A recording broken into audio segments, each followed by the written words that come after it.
Oh. See if everything's working correctly.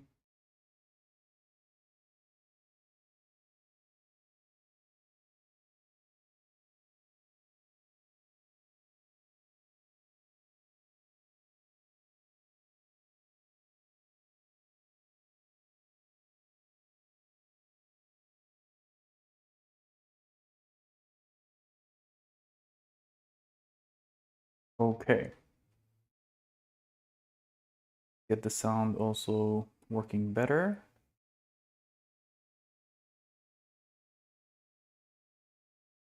All right, that looks good. Okay. So today we're going to be continuing what we started yesterday, which is a simple chat app using Bun and using React and Prisma. So last time in the last stream, we couldn't have a chance to finish up Prisma on the back end.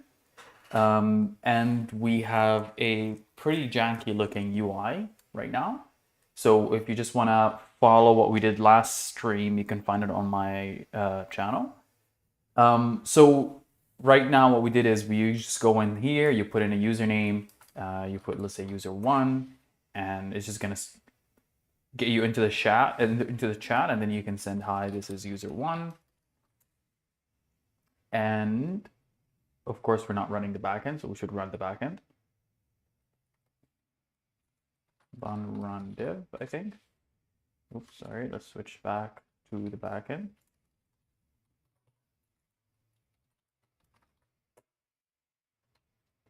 Okay. User1, and then it says user1 has entered the chat, and hi, this is you1, and it's going to send you a message to everyone who's logged in. So right now we don't have any sort of persisting state, so we don't have a database running. Everything is running live. So basically, if you're logged in the chat, you can see everything that's being sent. Obviously, if you're not in the chat at that point, then you won't see anything after you log in.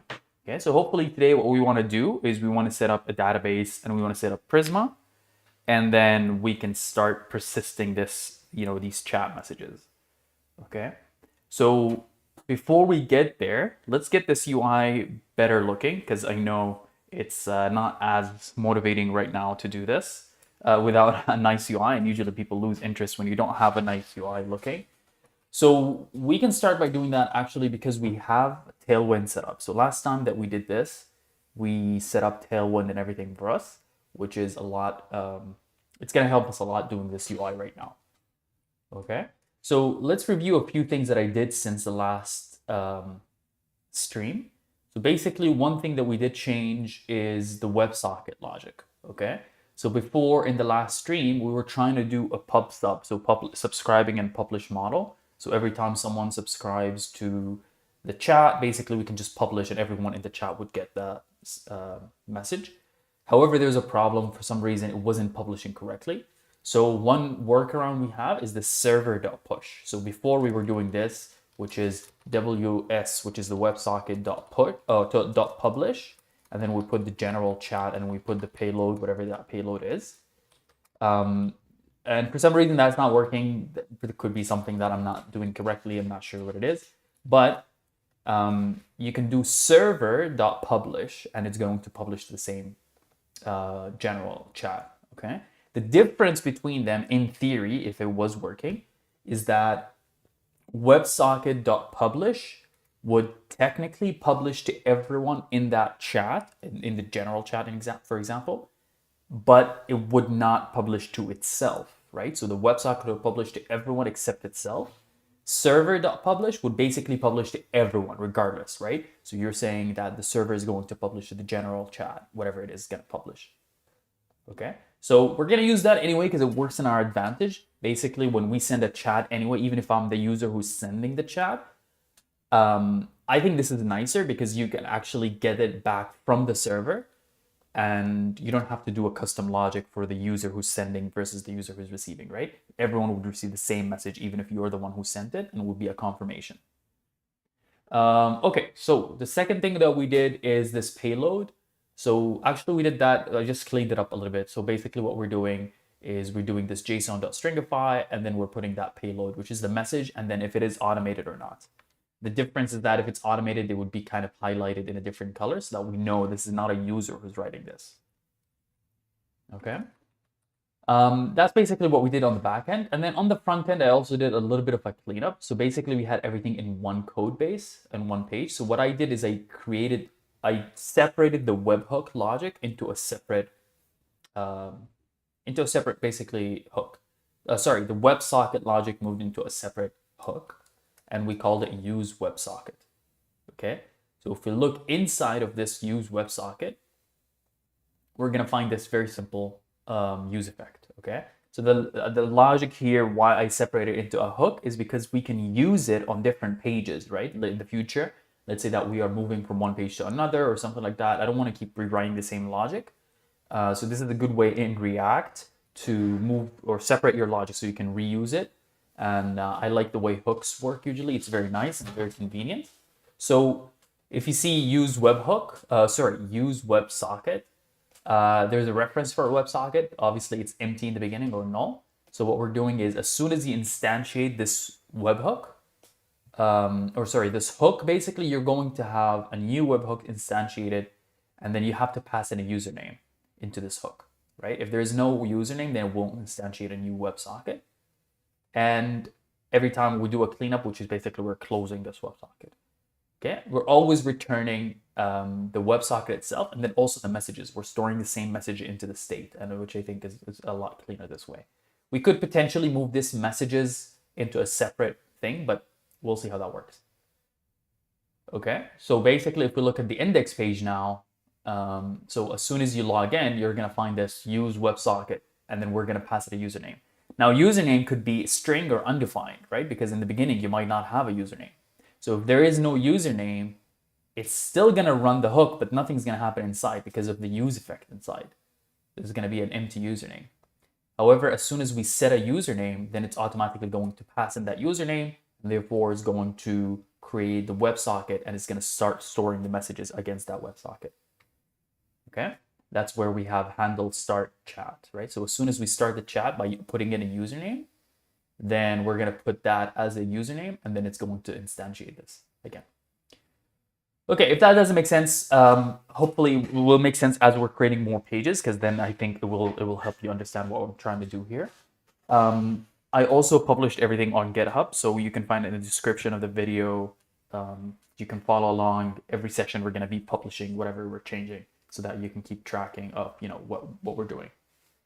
Okay, now the last thing that we haven't cleaned up from last time, which is this if statement here that's putting in 2 pages in one, essentially. So what we're doing is if there is no username, then we're putting this page that please enter a username, and if there is a username, then we're automatically gonna start rendering the messages. So what we wanna do is probably wanna separate this into a separate page, okay? And then we want to clean up this chat page. So let's start with a simple thing. So let's start by creating a page for the chat. Okay, so we're going to do chat.tsx, and we could potentially change this later into a dynamic route, so we can have a chat/ID, and that's the ID of the chat itself. But for now, let's start with a simple one. So we're going to do RFC, and RFC is just a shortcut to set up this boilerplate. We don't need React here. Okay, so this is a simple page. It just says chat. There's nothing inside. So if we go /chat, it's just going to say chat. Okay. Now, because we instantiated or we have Tailwind installed, this is going to help us, like I said earlier. So let's start making some simple UI, and then into this one page, and then we're probably going to separate it into components. Okay. So if we start by doing a simple div here, that's going to be a parent div. And then we can start by doing class name, and we're going to put in flex for display flex, and then we're going to put in h screen. Okay. That's going to be our main container. That's going to be the height of the screen. So height h screen is basically, it's going to do 100 VH, I believe, which is the view height of whatever your screen is. Okay. Now, what I want to do is I want to do 2 page, two things, right? So I want to do a sidebar that has all the chats and your username, and then the chat itself in the middle. Okay, kind of a very standard layout for most chats. We're gonna do two divs here because we put in flex, so they're gonna be next to each other. Okay, so we're gonna start with the first one here, which is we're gonna put class name, and this is gonna be the sidebar, right? So if we do this, we're gonna put sidebar, and then here we're gonna put in a comment to say main, let's say chat.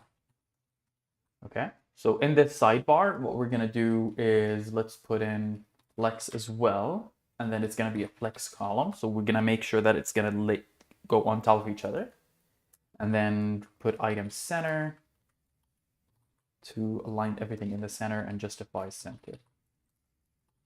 Okay.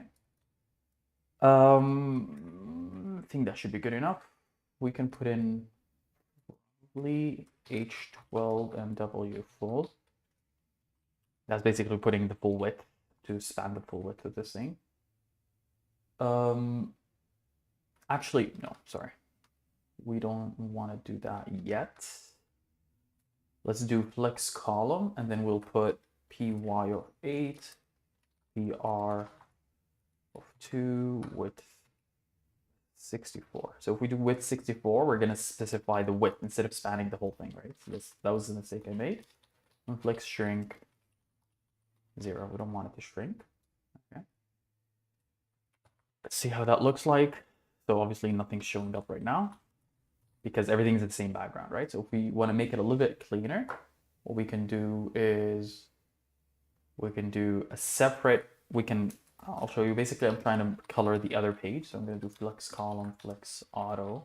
This is the chat page, right? The chat page, I'm going to make a flex auto. So to be full, do full height. And we have a P6 to have some padding.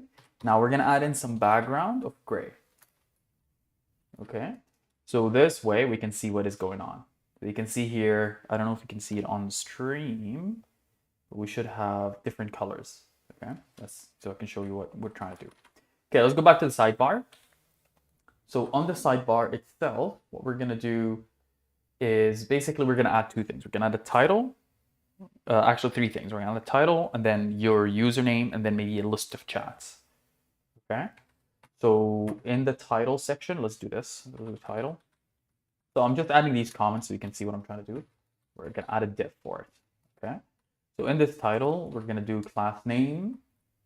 And again, it's going to be flex. I'm a big fan of flex. I don't really use grid that much. I'm sure there's good uses for it, but justify center, and we're going to do H12 and W full. Okay. So this way we're going to span the full width of the sidebar because we're inside the sidebar. Okay. And then lastly, we're going to do another div. I'm going to do Bun chat here. Okay, let's give it a class name. And we'll do margin left 2, font bold, and text 2XL. Let's see how that looks. Okay, there we go. We have Bun chat here. Okay, so that's the title, right? So now let's move to another section still within the same sidebar. So we're going to call it, let's say, personal card, okay? So in this personal card, we're going to put in who you are, right? The user that you're signed in as. So let's put in a simple div again, and then inside this div, we're going to put a class name, and we're going to put in flex again, flex column, because we're going to set up everything inside the car as well as a column. And then we're inside there, we're going to put in a div of, let's say, user. And then we put in another div. I use divs a lot. Probably there's a better thing than using div, test user. So this will be a username. I'm just putting a placeholder here. Okay. So there it is. So that looks really ugly. So let's add in some things to make it look a little bit better. So we're going to put item center. So we're going to make sure that everything is centered. I'm going to put it background. What was the colors for Tailwind? Indigo maybe 300. We'll put in a border gray 200, and yeah, that looks like. Yikes. Okay. Let's do margin top of 4. Let's do width of full. Padding for Y axis for 6. Does that make sense? Yeah, and then padding for X axis, and we'll put in some 4. Okay, and lastly, let's put in some rounded. So to make it a little bit rounded, let's see, rounded LG. Yeah, okay, that looks a little bit better. All right. Did we do this correctly? Flex column center, okay. The username and this guy, so we're gonna put in some class names here just to modify the text name, the text design. We're gonna do text X small, and we're gonna do text gray 500. Okay, and then the other one we'll do class name text small and font semi bold MT2.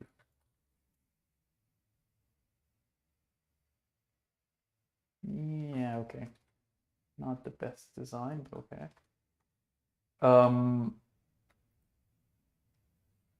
We put in margin top, width full. Yeah, okay. Let's move on. We can modify that later. Now we can add here a list of active, let's say, chats here. Okay, so this we could probably change it later to like rooms or you know, list of people that we're doing direct messages to or something. Probably it's gonna be rooms for now, and then we can modify it later. Okay, so in here we're gonna do another div, and this one is gonna have a class. So there's a main div, and then inside of it we're gonna have just a title. So this one is gonna have, this is the parent div, right? So it's gonna be a flex column, and we're gonna put a margin top to move it a little bit down. And then we're gonna add in here, here's the title basically, right? So this is gonna be the title for it, which is gonna have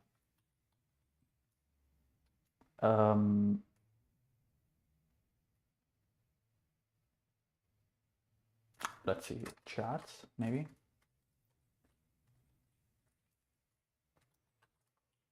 Okay, we're gonna do class name, and we're gonna put in font bold, and we can probably put in as well text X small. Yeah, okay. Okay, so we have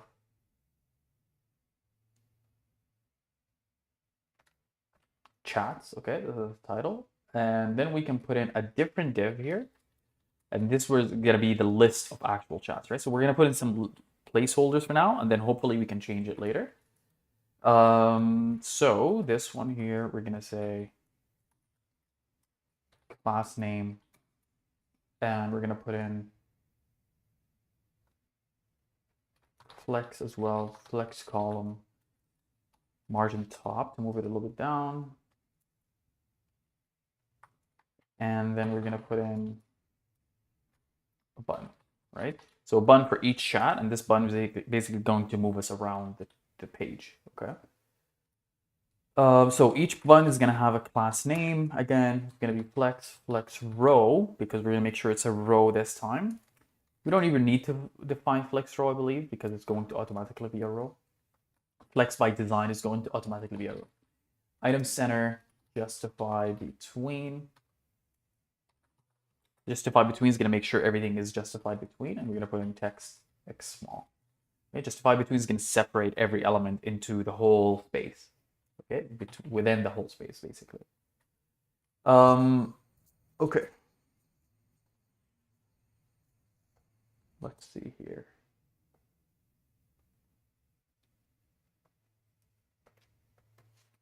Flex item center. Are we missing something? Actually, put in some cool design here. So let's put a hover, and we'll put background gray 100. So the hover is a pseudo element from Tailwind. So you can do when you hover over a specific element, you add specific requirements or specific design. So we're good with rounded and padding of 2. Okay. And then there's a div as well. Does that look okay? Yeah. So in the bun, what are we gonna do here? We're in the button. We're gonna put in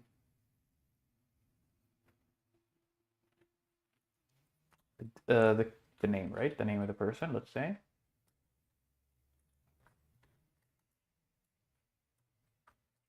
So we're gonna put in, I don't know, Henry Cavill.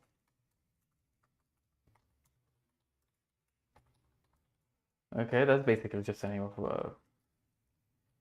a person. Okay, let's go on. We're gonna put in some margin left, and we'll put in a text small, and we'll put a font semi-bold. Okay, so you see when you hover, you have a different color or background on it. This is going to be dynamic, right? So actually, not a person. We can just do general, I don't know, discussion. Not even the right spelling, but okay. We're gonna change it later to render correctly, and we're gonna put in party group. This is just gonna be like a, I don't know, lunch theme. This is basically a team just getting lunch for the company or something like that. And then we have, I don't know, warehouse team. Okay. Oh, that doesn't look good. Sorry. We're putting everything inside the bun, which that's not correct. So we're gonna copy that.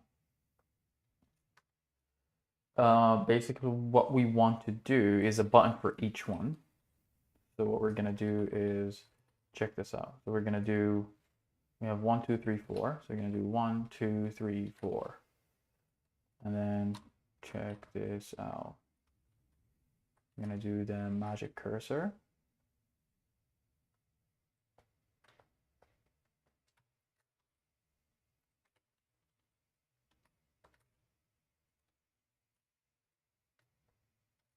Oh.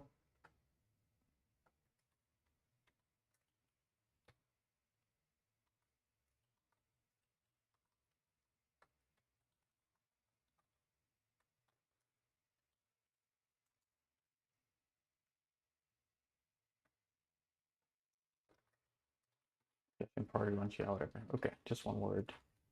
Keep it simple. Okay. Let's see how that looks like now. Okay, so we got like a bunch of groups, let's say. Okay. We can later on do subscribe and unsubscribe on each of these, so we can have a bunch of chats, right? And you can get messages and we can get notifications on them. So what we can do also, just to keep it, like to make it a little bit prettier, we can add in some type of design here. We can say, for example, let's see, a div here. Probably could be a span, but whatever. Let's do a div. And basically on this div, we're going to put in like a number, right? So this is the number of unread messages. And then we can put in something like flex, actually class name. We can put in a height of 8, width of 8, and background.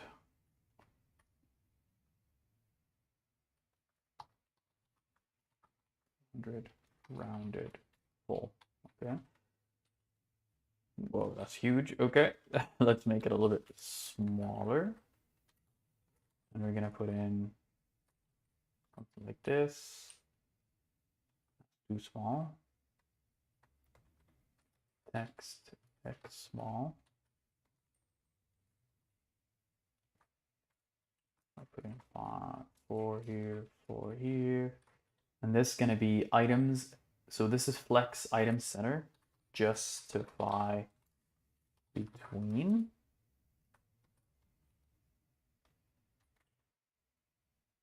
Yeah, there we go. So you can get like a little notification thing. Let's pick a bit of color. Let me just open Tailwind colors. And so on their documentation,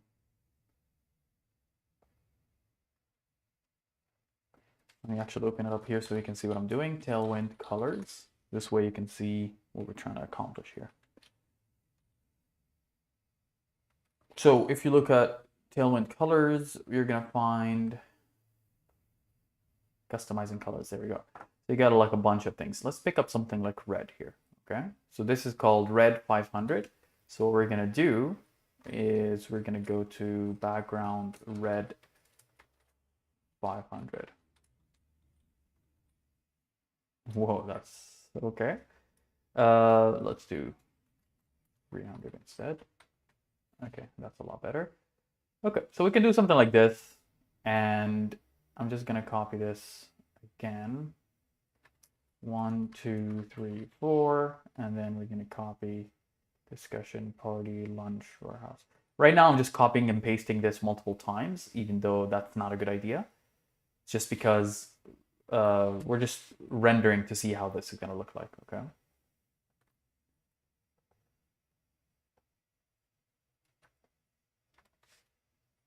Okay, that's good enough. And we're gonna see like a bunch of chats here. You're gonna have a bunch of numbers in here. Let's say 3, maybe 2, maybe 1, something like this. And you're gonna see like a bunch of unread messages, right? Something like that.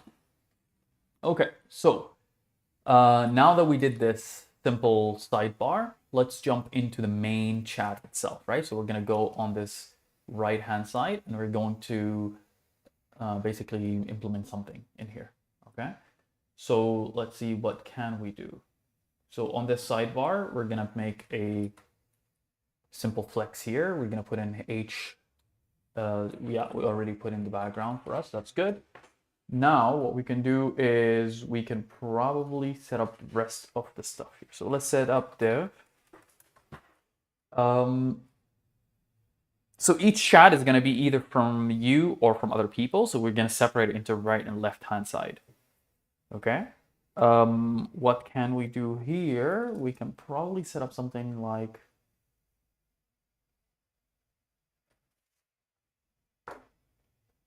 let me think. So if we do flex column,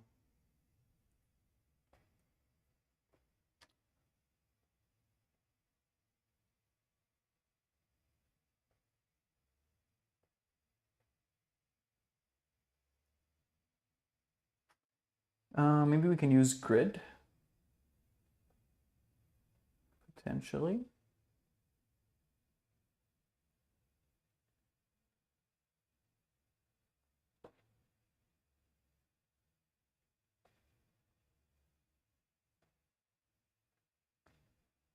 Grid, and if we do grid columns, we can probably get this stuff ready. Like I said earlier, I don't really like using grid, but we can think of something. So we do grid columns, and we do 12. So that's going to give us 12 columns. Tailwind helps with grid a lot, even though I really don't like grids, but with Tailwind, I kind of get it. Let's do gap y2, okay? So what we're gonna do is we're gonna set up a div here. That's gonna have a class name. And inside the grid, we're gonna do call start at 1. And then we're gonna do call end at 8. That's gonna give us a starting at 1, ending at 8. And we're gonna do padding 3, let's say rounded large. And inside of that guy, inside of this rounded,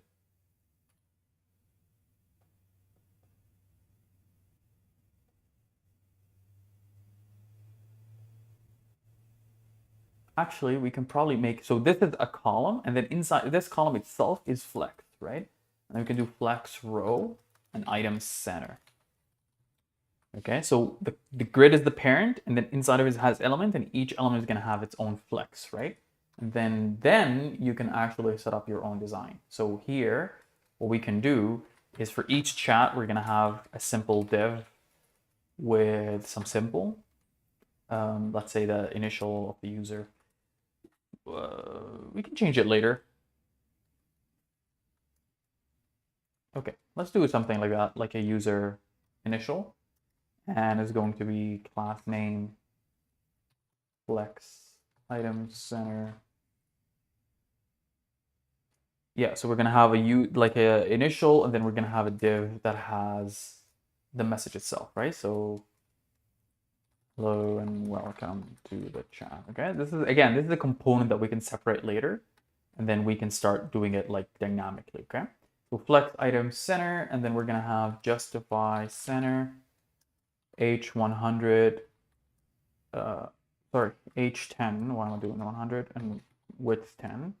I'm gonna do rounded full. So I'm trying to make the same icon with the circle, and then I'm gonna do background. Let's see, what colors do we have here?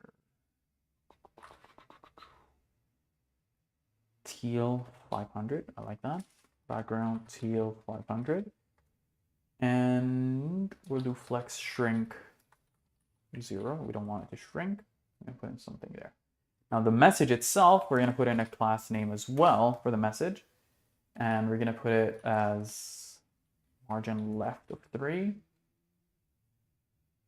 And we're going to do text SM, background of white.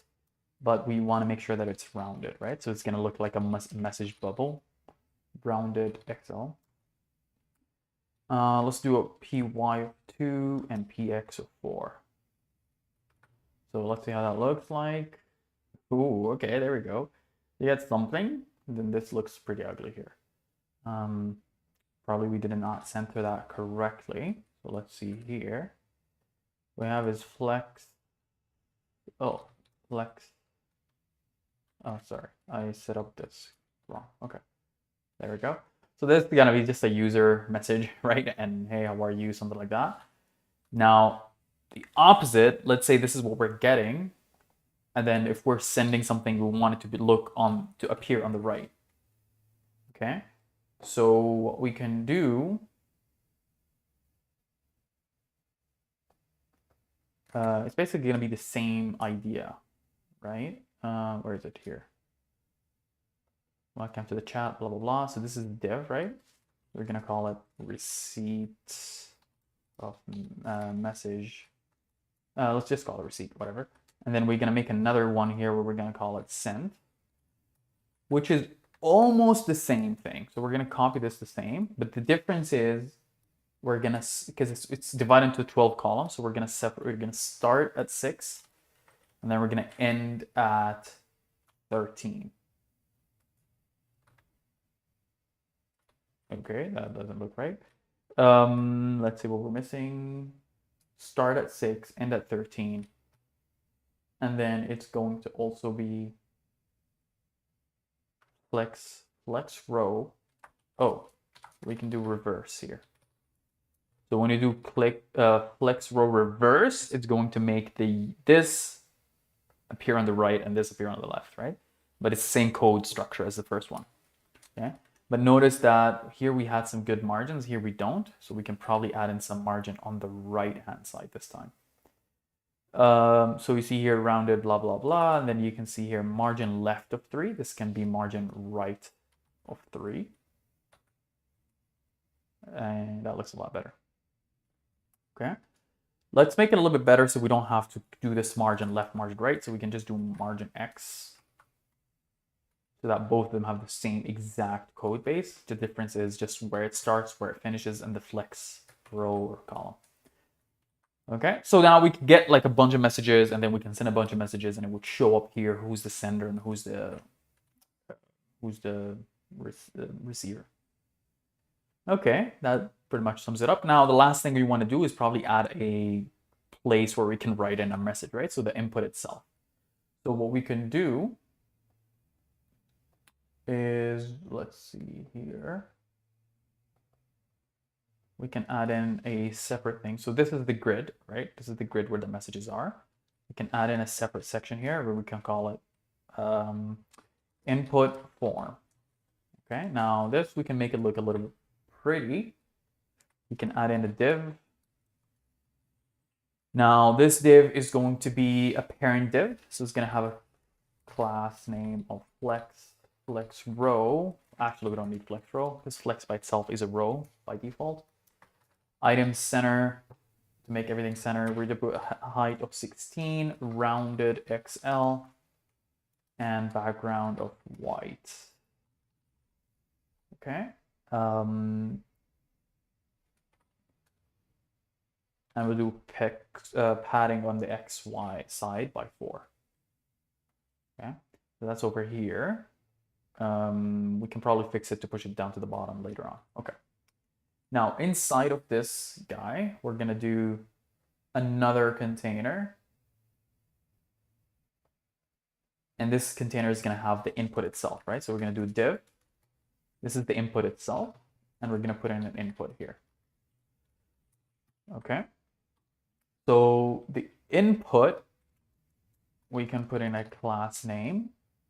And then the div itself with a parent, we're gonna have a class name as well. So Tailwind, you're gonna have a lot of classes, but once you use it, I think if you use it on one project, like fully write everything, in the beginning you're gonna keep referring to the Tailwind documentation a lot, and it's pretty good documentation. You can write whatever properties of CSS that you want, and it's gonna display for you. But then after a while, you're gonna remember all the details, right? So like flex, flex column, flex row, justify center, item center, all of this is I remember off the top of my mind, just because I've used flex a lot. But notice like the colors, I don't remember them, so I always have to go back and refer to the documentation.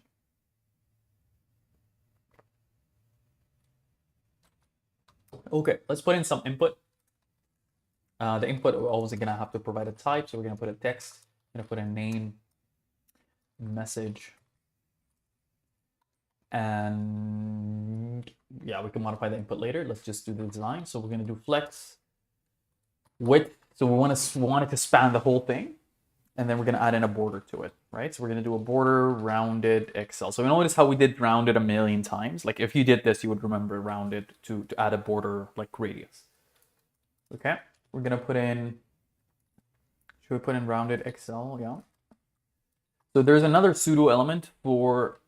It's called focus. Basically, as soon as you click on it, you want to do something, right? So we're gonna do outline none, and then also on focus, we're gonna do border. Let's find a good color. Let's do sky 500. Okay, border sky 500. Okay. Let's put in also some padding on the left. 4. Yeah, that looks like. Well, that's ugly, but okay. We're gonna add in some height. Let's do some height. Okay, that looks a little bit bigger. Now, what we want to do is we want it to span the whole thing, right? So what we can do, probably the parent here, we can put in W full. Yeah, there we go. So now it's spanning the whole thing, right? And we can start messaging. Notice that we have the sky color on around it as a border, right? So as soon as we focus, that color shows up. Now, obviously, we need last thing, which is a send button, right? Because right now, you're just going to type anything and nothing is going to show up. So we can probably put that in a... Actually, you know what we can do as well? It's good standard practice to have it inside a form. So let's put that inside a form, okay? So that when we click enter, it would automatically submit that form for us. Okay, so let's put in, lastly, like I said, a simple button.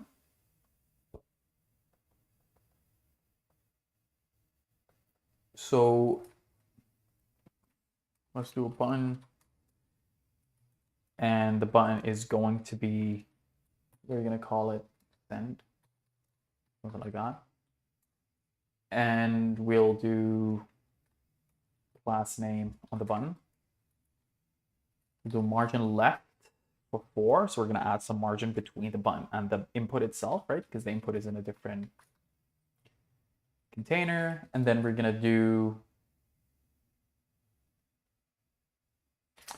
actually, let's do 2 maybe. We'll do as well flex, items, center. This is very standard at this point. Justify center. Item center, justify center is basically on horizontal and vertical. Okay. And we'll do, what does that look like? Okay, so we got a send button. Let's put in some color around it. So we'll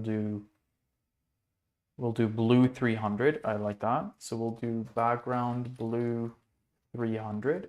and we'll do on hover. We'll do background blue 600, okay? So background blue 600. We'll do it as well rounded XL text white to have a white text on it, and then we're gonna add some padding of X for 4, padding for Y for 1. Let's see how that looks like. Okay, 300 is too light. It's looking like it's disabled, right? So we can do something different. We can start with 600 and then go to 900.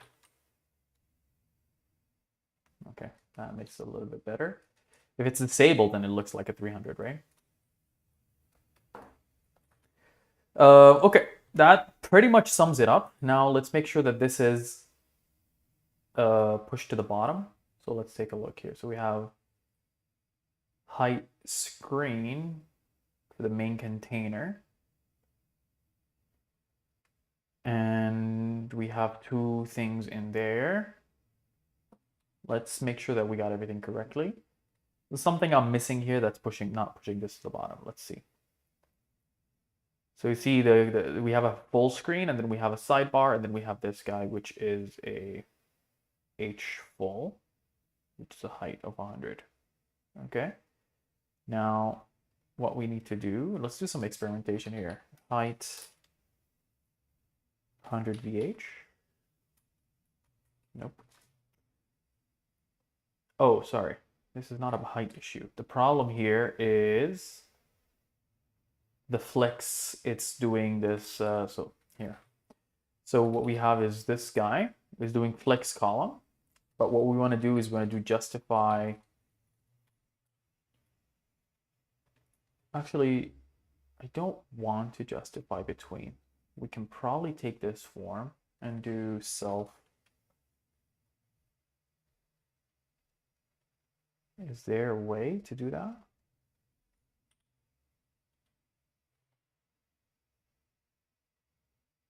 Because we can take this parent container and just do justify content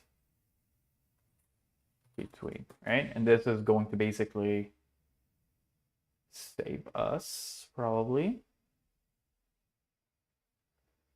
Yeah, actually that works. All right, I forgot that we have all of this in a separate container. That works. Okay, so on the parent, which is the flex column, this guy here.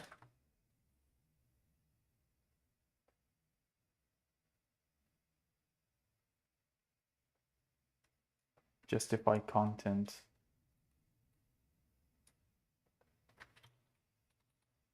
between. Okay, so we're going to do justify between. Let's see, how does that look like? Yeah, there we go.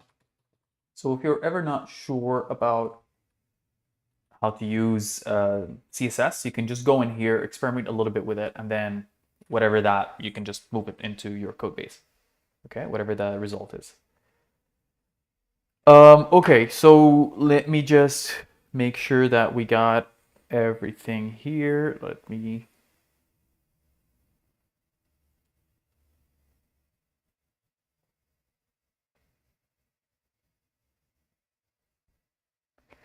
Okay.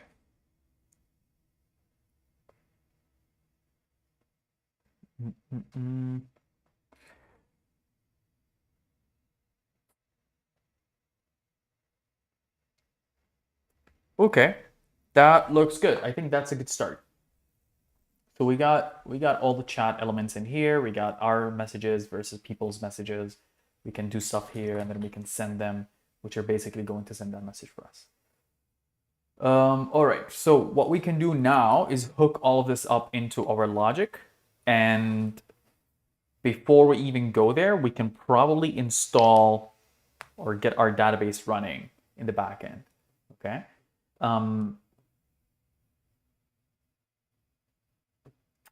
But we can probably hook that up first, and then we can move from there. Okay, so notice that now that we have this chat, what we can do is we can probably copy all that logic from our index page. Okay, so we can have messages here.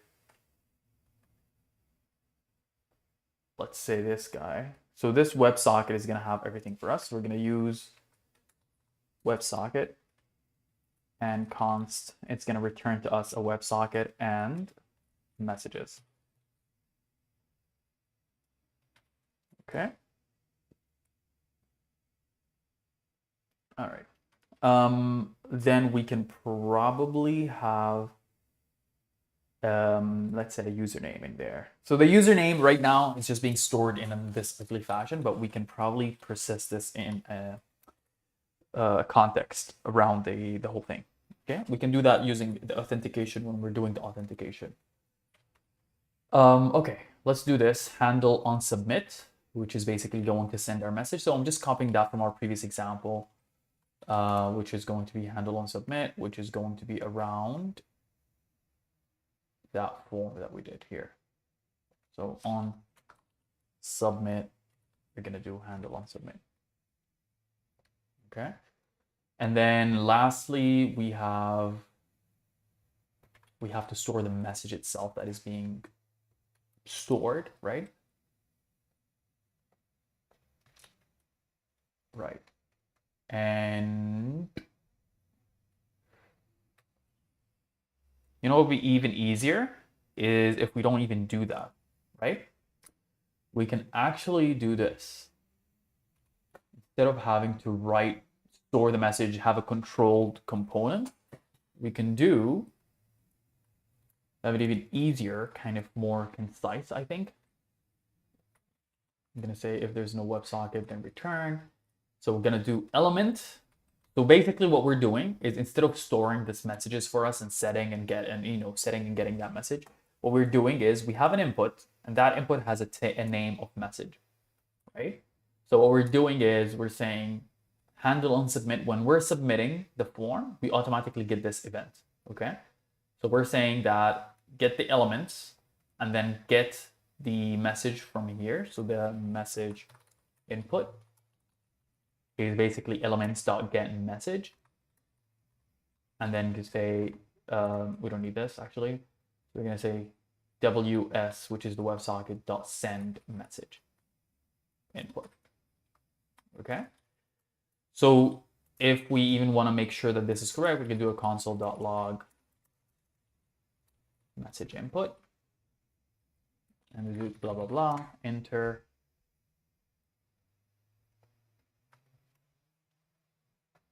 And it ain't working, so let's make sure that this is a type submit. And because there's no WebSocket, right? As long as there's no WebSocket, this is not instantiating a WebSocket because we don't have a username passed in. Okay, so we can probably just move this. We can probably move all of this here. And just make sure that this is working. Yeah, you can see the message over here. Okay. All right, that looks good enough. Let's see what we can do here. So we're gonna do if there's no message input or no WS, then return. So there's no WebSocket or there is no input, then we don't want to do anything. And then from the messages, we can probably render those into the main channel or the main grid, okay? However, before we do that, let's set up, like I said earlier, let's set up some Prisma stuff. So before we go there, actually, so we don't forget, so the way that we're building this chat, and this is, I think, a good advice for most people who are working on the front end. Usually it's a good idea because, I don't remember all of this off the top of my head, right? So what I do is I get inspiration online. There's nothing wrong with going online, looking at the competition, looking at what people are doing, and then doing a lot of things that are similar, right? Because it's a very standard UI for chats, for example. So you can do chat UI examples, okay? And literally just go online and get inspiration. So you look at something like this and you're like, okay, I can do this. Probably I don't need this video and chat. I don't need this images because I'm not doing images at this stage, right? But you can take a lot of things like this and you can really skin them down. And then you can put a lot of, you can skin them down and just use exactly the features that you need, right? So if you look at something like this and you say, oh, that looks pretty good. I probably don't need this tab on the right that has all this information about the user, for example. I might add it in the future, but right now I don't, right? So this looks very similar to our example. And then you can say, oh, I don't need the video and you know, this camera. I don't need the document attachment and emojis right now because that's something I'm going to do in the future. So you know, you can remove all of these things and skin them down and kind of recreate it on your own way. But all chats have a very similar standard way of doing things. So you can take inspiration online. Okay. All right, so this is a very good example. We probably can even skin it further, so we don't need this user, this thing here, right? We can just have a whole color on this, like the WhatsApp or you know, the blue bubble and green bubble thing with iPhones and Android. We don't really need this, right? That's a good example we can probably do later. Okay, so let's move to the backend. Now that we have all of this set up, let's build the backend. So remember that I'm just gonna close this for a minute and we close this. I don't want to look at the front end for a few minutes. Let's look at the backend. So on the backend, remember what we're doing is we first receive a fetch request, and then on that fetch request, we're upgrading the we're getting an HTTP request, and as soon as we get that HTTP request, we basically upgrade that request into a WebSocket so we can keep it open and we can communicate. What we can do is we can probably have a separate route, which is an HTTP route that has that does authentication for us, right? Like a login route. And then as soon as you're authenticated, then we start doing a WebSocket for you. But the idea is when you're authenticated, we send with it a cookie, right? So it's stored on your browser. And the idea here, again, is that the cookie has information about who you are. So if you refresh the browser or something, then we can reopen the WebSocket, but we don't have to re-authenticate because we already know that who is the user or something like that, okay? So very simple idea. We can do it probably using just a simple, what do you call it here? A simple webhook thing. A simple HTTP request, okay? So in the beginning of this project, what we're doing here is we're not using a lot of third-party libraries unless we absolutely need to, okay? There are libraries that are using Bun that would do all your routing for you instead of you having to write it yourself this way, which is, you know, this is not the cleanest way to do when you have a big project. But right now, just for the sake of the example, I just want to experiment with Bun and see how much we can go without having to import any third-party packages, right? So if you're familiar with Node, there's Express that does all of this for you. Like you have routes and you just register routes. But for now, let's just do something similar here. Simple. So what we're gonna do is we're gonna do an if. Okay, let's do this. Let's do const URL equal new URL, and we're gonna pass in the request.url. Okay, and we're gonna do if URL.path name is equal to login. Okay, we're gonna return something. So only if the path name is login, then we're gonna return a function. This is a function that's gonna return a response for us. Now, if that is not the case, then we're going to automatically try to create this. We can change this to make it also an if it's a /chat or something like that. Okay, so what we're gonna do here is we're gonna start a new function and we're gonna call it authentication controller. Okay, this authentication, we're gonna pass to it the request itself. So we didn't create this now, so we're gonna go there. We're gonna start creating a new file. We're gonna call it authentication controller.ts. We can probably make this a class and we can call it authentication controller. Okay, and we can actually make a login function inside that controller. Okay, we don't need a constructor for now. We can just make it a static login function that takes a request, which is a request type. Okay, So this is going to run for us to run on a login request. And we need to import authentication controller.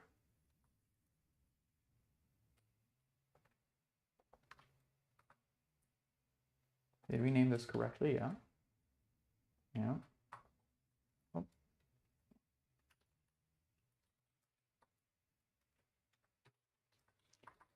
I don't know why it's not doing auto import, but let's do import authentication controller from authentication controller. Oh, sorry, I'm not exporting. Export default. Here we go. This should work. If we even do this, we do this, it's gonna run. Okay. So this is correct, except that there's an error because we're not returning the right type, right? So if we return here, we can either return respawn, a new response, and that would be whatever, right? Then it's working because this is expecting that you're always going to return some sort of response, right?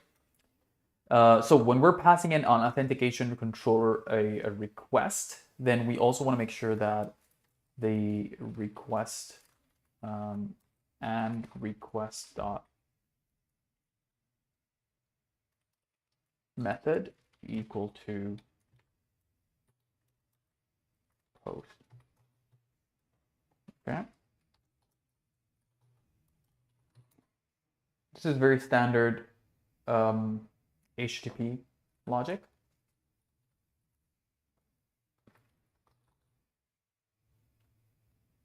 Okay.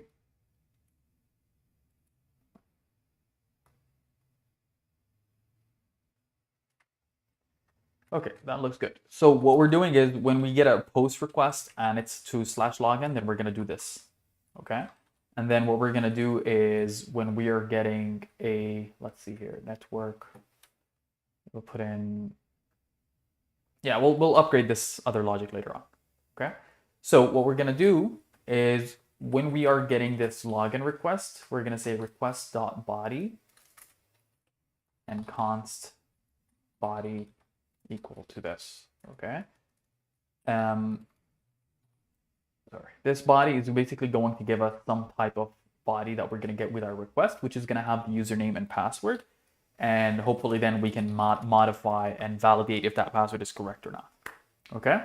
And then we can pass in our cookie with this response. So we're going to do this with options and headers, and then we're going to pass in a cookie, I think. Let's see. I'm just looking at their documentation.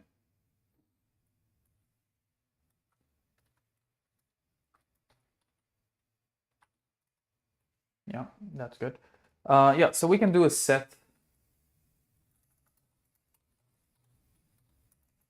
cookie to be some sort of user ID or something. Okay. Obviously, you can use other things like a JWT to make sure that if you do a JWT or JSON web token, you're basically encrypting the token or the cookie so that nobody can modify it. So you can communicate with the user without having to worry about that. But in this example, it's not really a big deal. So I'm not. We can do it later maybe. All right, so we got something simple here. Let's do a simple login page, okay? So let's see if we do a simple login page with Tailwind. We're gonna do, let's close this for a minute. Let's go back to the front end. We're gonna do a new page and we're gonna call it login.tsx. Oh, that's not correct. We're going to do login.tsx, and we're going to do an RFC again, and that's it, okay? So what we're going to do is we can set up a simple login page right now. I'm not going to do a very complicated design, so we're going to do a div, and that div is going to be class name container. And then we're going to have a div, or sorry, we're going to put in a form. inside this form, we're going to have two inputs, right? So we have an input and we have another input. So one is for the username, one for the password. Right now, it's not going to put a password, so I'm just going to put a username just to prove, what we're trying to do, and then we can add that later on, okay? And we can add a button as well. Oops, button. And this one says login. Okay, so this username is going to be text. The text is called, sorry, what am I doing? Type is equal to text. Name is equal to username. And that's it. And then this would be type is equal to submit. All right, let's make this look a little bit better, and then we can move on to the logic between both of them. We're going to do class name here. We're going to do background blue 300 maybe, and then we do text center. We'll do,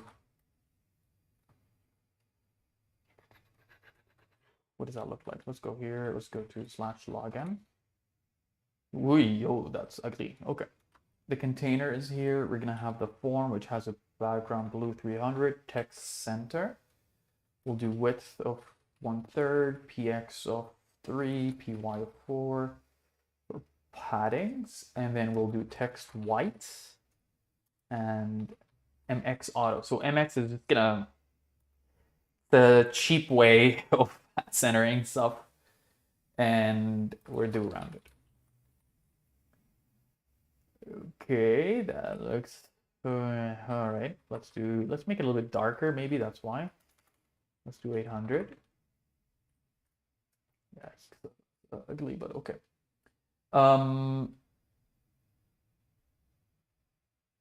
What else could we do? Let's change our button here. So let's do class name. And we're going to put background blue 400. Yeah, let's just keep it background blue, text white, and we'll do font bold. We'll do some padding on the y-axis and then on the x-axis, and add in some border radius, borders, and block. I don't think we need block. Oh, never mind. If we do, okay, flex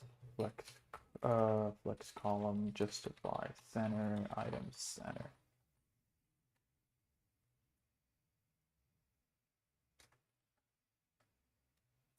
Sorry, that's not there. It should be here. Flex. The form itself is the container, right? So flex column, items center, justify center. Okay, that looks good. We can probably do this cheaper way of doing things. No, we can keep it. Okay. Login, username. Let's make that login a little bit better. We'll put a placeholder username, and then we'll do some class names in there. So the class name we can put in there is widthful. We can put an mx auto to make it centered. We can do text sm, and let's do it rounded. Let's put some padding to make it nicer. So we do py of 2, px of 3. Yeah, that looks a little bit better.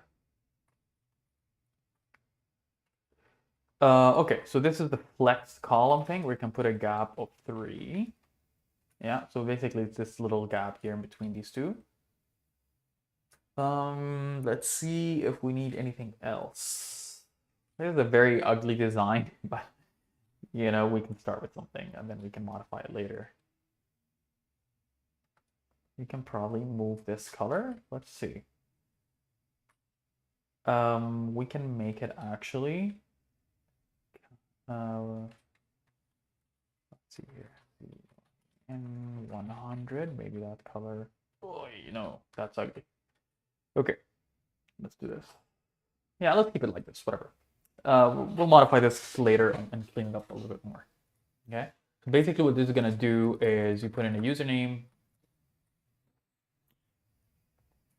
and it's going to be text block.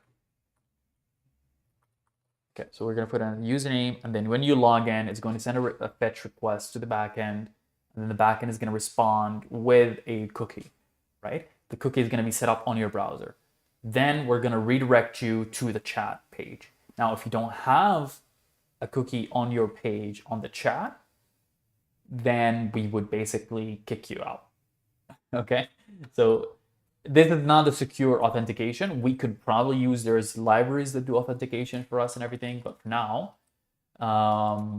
this is just a simple way. And I just want to show you basically how authentication works, okay? And you know, we can probably get this better. Handle on submit equal to something something. Okay, so on submit, we're gonna pass it to this form. On submit, it's gonna be this guy. Okay, so again, just so we remember what that on submit looks like, the signature for it has this event here. Okay, we're gonna do e.prevent default so that we don't refresh the browser. And then what we're gonna do is we're gonna send a simple fetch request. Okay, so the fetch request is going to be sent to HTTP, let's see, localhost. What was our 6969? HTTP localhost 6969. We can probably also move all of this because the backend, let's say the backend endpoint is going to change in production, right? So we're going to probably move this into a .env file, and then we can modify it as we go. Okay, we're going to do slash login, and then we're going to pass in some options here. So we're going to do method is going to be a post, right? So we need to make sure that it's a post request, and then in the body, we're going to pass in something else. We're going to call it a JSON. Do we need to stringify it? I'm not sure. What is the body here? Yep, okay. The body is JSON.stringify username. Okay, and the username is going to be, we're going to copy the same logic from our chat app. So basically we're going to get the elements and then the input from that element. Okay, so what we're going to do is prevent the default, do this guy, elements e.target, and then this is going to be the username input. And then if there's no username input, then we're going to return simple, and then we're going to say the username is our username input. All right, so basically that's going to send us our request, and it's going to show you response is equal to this guy. We can even make this a simple async await, because this is going to send us a response that is a promise. So if we do this, we're going to get back our response, and we can do a console.log response.json. Okay, this is also an await. All right, so very simple, very ugly, but let's start with this and then see what happens. Okay, so we put in a username, we put in a request here. It's going to send us, it's going to send some sort of thing to the login page, okay, with this post request. And nothing comes back from the server because we haven't set up everything. So let's go on the server, on the authentication controller, because we're here. We're going to do console.log hello world. Okay, just to make sure that we are running correctly. Yeah, so you see here, hello world is being printed because we are getting this guy. Okay, so we're going to do console.log the body.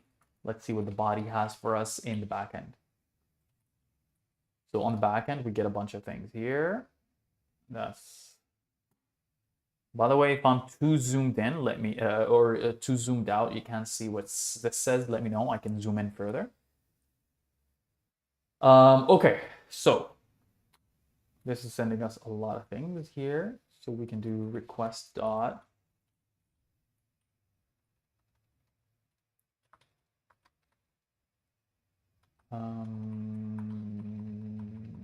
Usually it's the body.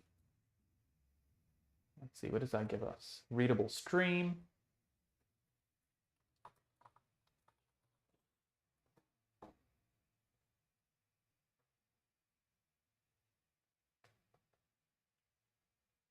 Let's see.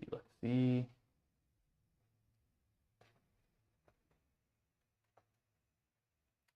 going to be a request. This is going to be a readable stream.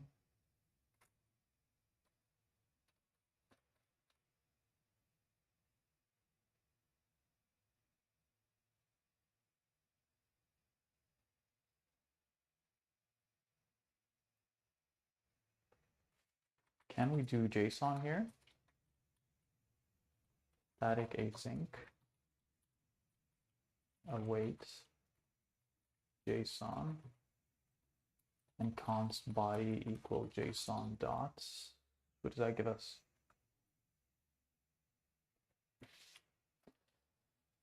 I don't know if I like that. Let's do body here. Let's select this body thing.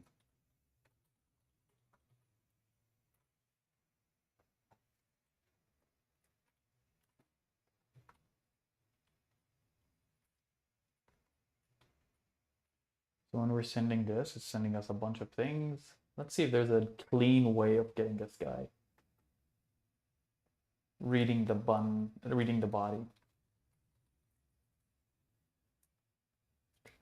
Stream.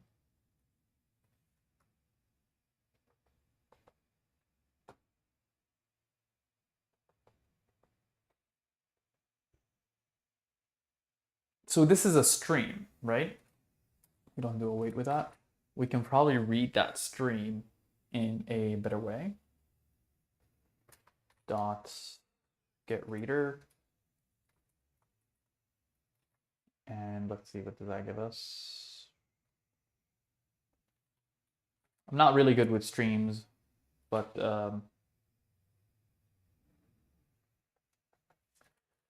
let's call this reader and then do const body equal reader dot read. Okay. That's going to give us a promise. We're going to do await. Oops, await reader dot read. And then we can do request. Okay, so it's going to give us a bunch of things here. That's the body for us, which is again a stream. Body dot done.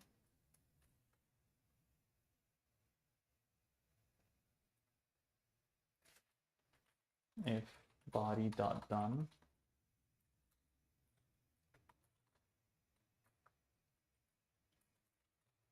then body. Let's do console dot body. I don't know if this is the right way. Again, I could be wrong. That doesn't look like a good way. Let me just read up what people are doing on their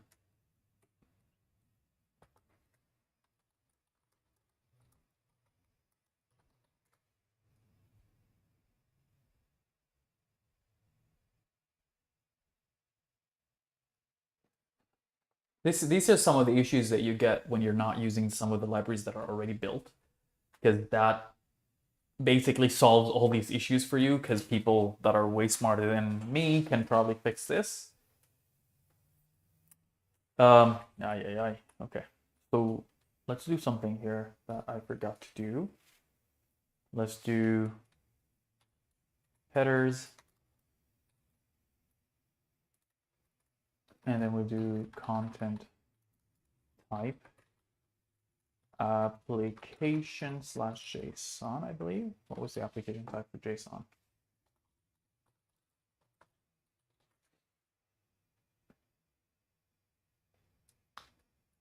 Yeah, application/JSON. I'm not sure if that's gonna make a difference, but let's see. Nope, that's not gonna work. Okay, that's good to know. Um,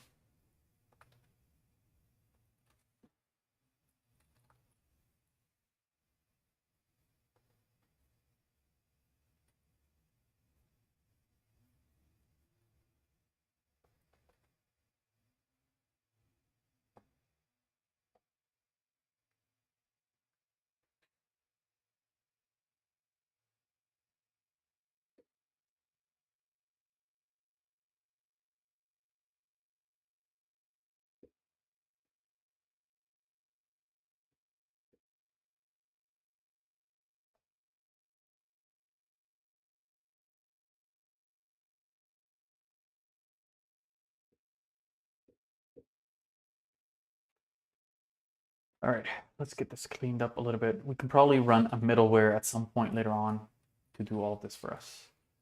So we do reader. This is actually not a reader. This is supposed to be a readable stream. Okay, that's gonna give us the stream, and then the body itself.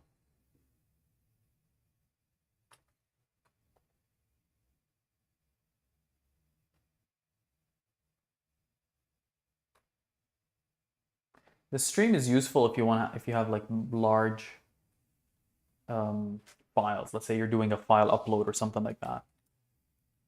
But in our case, you don't really need it.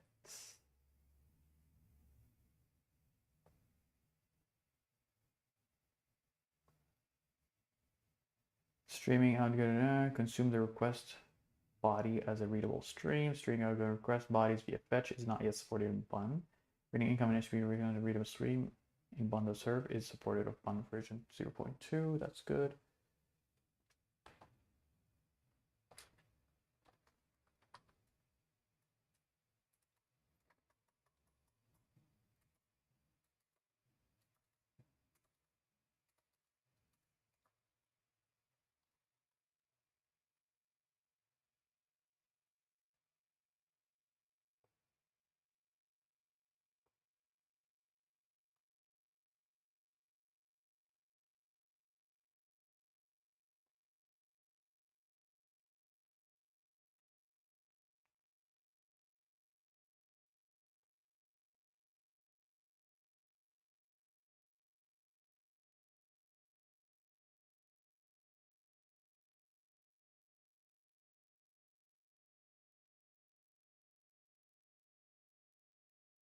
So there's an ugly way we can probably use this. I don't know if it's a really good idea, but let's see. So we can do request JSON, which is going to be await request.json. And then we can do JSON.stringify. Yeah, okay. Really nice, but okay. And then we can do console.log request JSON. Let's see what that gives us.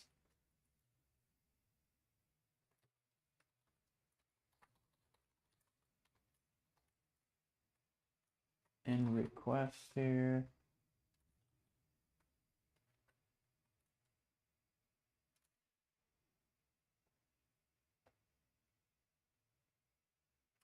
Oh boy, okay. So we got an issue with our cores. That's why all of them are getting rejected.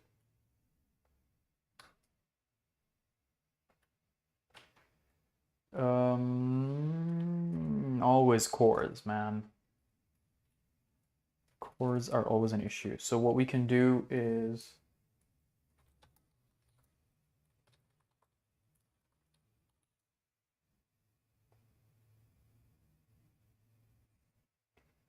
provisional headers, blah, blah, blah, because we are not returning any user1 login. Yeah, strict origin when whatever. That is because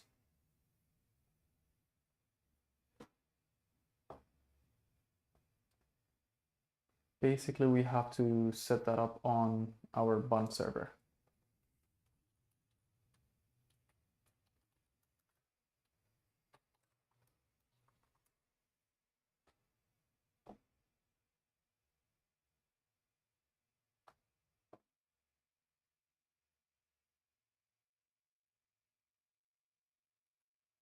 Okay. So we have a simple solution here. We can do, instead of doing this guy, we can do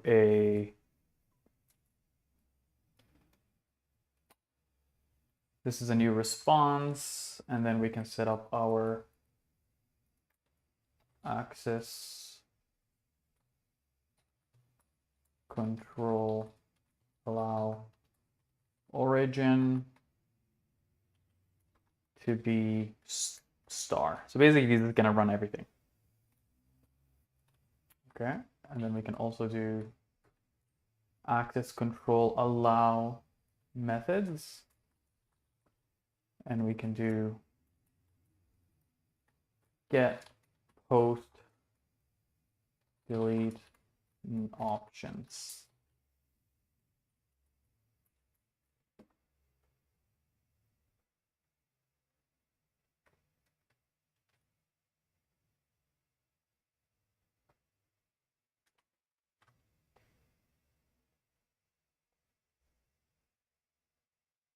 Yeah. So see what's happening is this options is getting sent automatically. And then we're not doing anything with it, right? So that's the browser does that for you. So what we can do is we can go to our server here and we can say if request.method is equal to options, then we're going to automatically return a new response with no body. I don't really care.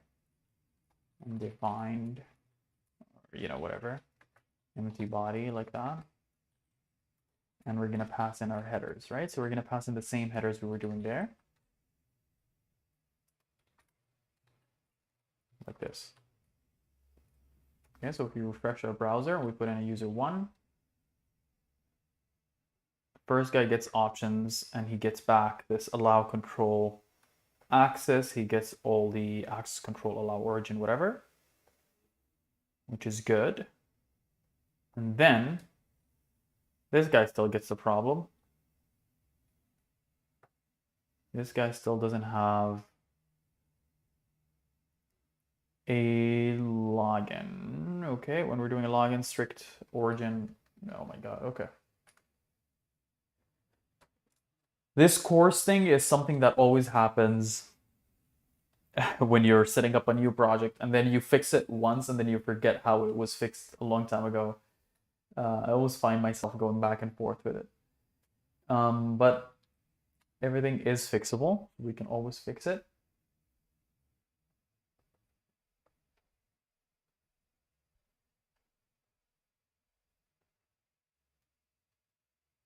And let's see why. If we do a UI, it's going to automatically send the core options, which is good. And then this guy, strict origin when cross origin. We can probably set that up in our authentication controller. We're sending this guy in here correctly, and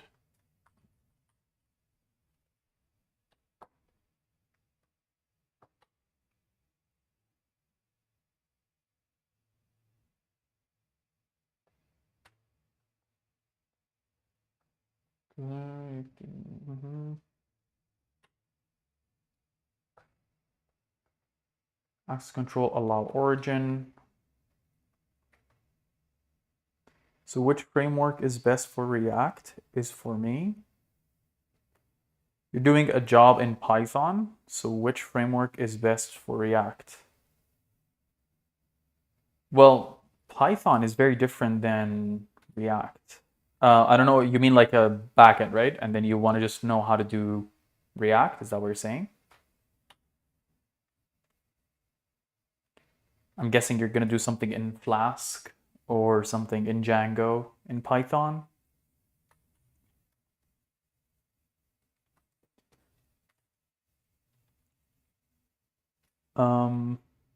If that is your question, I'm not sure. But anyway, when you're doing Python, you don't have to worry about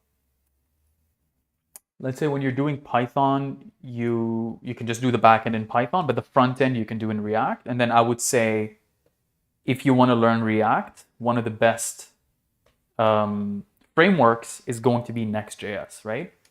So if you go in here, you do Next.js, and you find their website. Basically, Next.js is kind of a wrapper around React, where you can have a lot of functions built in. I think that would be a cool thing to learn if you want to do that. If you want to learn like basically React and the best frameworks. And anyway, I think the core React team is now working with Next anyway. So I think this is the future of React. If you really want to do that, they have a lot of things in here that could, you could spend some time on it. Okay. I don't know if that answers your question. If that doesn't make sense, let me know in the chat and we can probably discuss it further. Okay, so let's go back to, yes, no problem, that works. In this project though, we're not using Next.js. So in this project, I'm actually using plain React without Next.js or anything, just because I wanted to do without a server. I wanted to build my own server. But in, depending on your case, I think Next.js would probably be a good thing to learn, because you can do it without a server. I mean, you always need a server, but you can always upgrade your knowledge there. All right, so in this project, we're just using Vite, which is just a plain old React, okay, without a framework. All right, so let's continue what we were doing here. So what we have is an issue with cores. So when we're sending a backend request, we have this issue here, which is saying strict origin when cross origin, because we're sending from one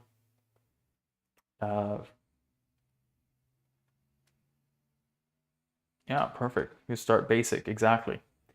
It's the same knowledge anyway of React, right? So if you know React in one framework, you know it in the other ones. Okay, so localhost, because we're sending this from one front end to the back end to a different backend, so this is 5173. Basically, it's like if you're sending a request from one website to another, any browser is going to have this issue with the strict origin cores, right? It's going to make sure that it prevents you. This is a prevention from doing hacks or something like that, of one website sending a request to another website. So we can probably fix this by going to the server and allowing our access control allow origin. So this is basically saying the server is saying I'm allowing any front end to contact me. Not really good for production at some point, but this is good for, if you're just learning and you want to just do this start. You can probably just paste HTTP localhost 5174, whatever our front end was. But in this case, I'm just going to do star to make sure that it's working. Let's restart our server here and let's refresh our browser and let's do user 1. Okay, so we're still getting the same issue, and this is giving us strict origin when cross origin. Only origin is sent to the refer head across origin request. I'm just reading how to fix this.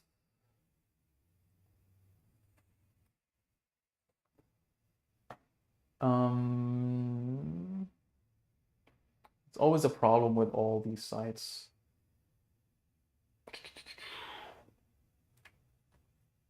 So the thing is, allow access origin error occurs when a web page requests resource from a different origin than the one that has served the page, right? In our case, this is the case because we have a different front-end URL than the back-end URL.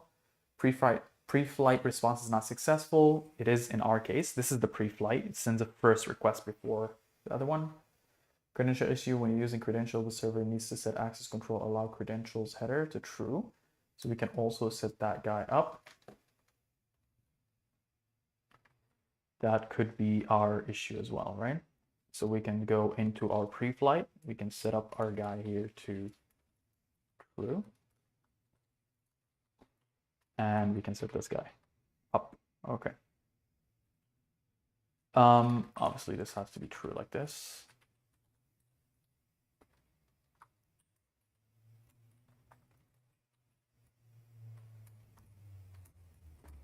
And we go from there. And we're going to put in a user1 login. Obviously, it fails. There's a few things that we want to make sure that we fix correctly. So one is that we have error occurred when the request resource does not send back access control allow origin header. Header specifies the origin that is not allowed to. Okay. Access control allow origin. We're just going to make sure that we have this guy in our request in our authentication controller, which we do. Pre-flight response is successful. We have credentials issue, method and header issue. The server needs to allow HTTP method to headers used in the request. The server does not. Okay. Let's add in, lastly,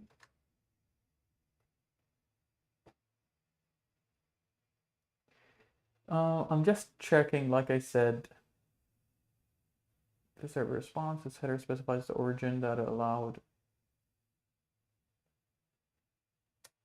Okay, let's add in also this guy here, crew. Okay, and that should be good enough.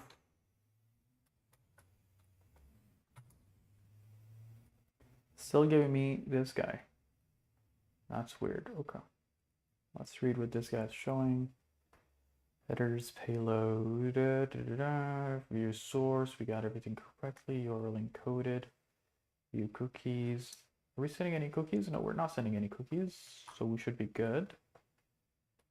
Name column, cookies tab, view the time and break down the request, view time and breakdown. So like I said, it's stuff with, if you're using Express or Node.js, we're using Bun here as an experiment, but if you're doing if you're doing Express or even Next or anything like that's already been established, there are packages that help with that, right? So there are packages like Cores package, right? That you can pretty much just install and you're done. So the controller is just a name for a class that we're defining here, okay? Usually the way all these backends are set up, not really all backends. The way I set it up is that you have methods. Let's say you have routes, right? So you have /login or /chat or /whatever. So any type of URL, I would usually put the controller first, right? So every request, so if we just draw it here as a comment, so we go, the browser sends a request to the backend. So the backend would receive, so the request goes to the backend. The first line of defense, the first thing that runs on the backend for that route would be the controller, okay? Which is basically a function, right? A block of code that you're running on the backend. And then the controller itself, think of this as the master, right? The controller would do whatever it needs to do in the backend. So it might contact the model to do something, or it might, it might go to the database, do something there. Usually the model itself would contact the database, but anyways, the controller might contact different models, right? It might contact model 1 or model 2, something like that. Basically, the controller is literally the name. It's the controller of what that request is going to do. And then the controller is going to do some logic and is going to return it back to our request, right? Or our browser. Basically, that's what the controller is, because otherwise you're going to have spaghetti code, right? You're going to have a bunch of things just written up all over the place. So when I like to encapsulate things in a specific place, in a specific function, right? So the authentication controller has a function called login. So this login function is going to do some type of logic to authenticate you, and then it's going to send back a response. That's the idea, okay? Depending on how complex the project gets, you're going to have a bunch of other controllers and a bunch of other models and stuff like that. Okay, so we got everything set up here, but the problem is we're getting some issue with our post request for some reason. Let's see here. We send this. let's do return a new response, just a simple response. I'm gonna say hello, something like this. We're gonna save this guy. I'm gonna go to our front end. We're gonna refresh it, and we're gonna send a U1 username. Okay, of course it's gonna fail. And then we're gonna go from refer HTTP localhost 5173 application JSON content type. Okay, so let's go back here. We'll do allow content type application JSON.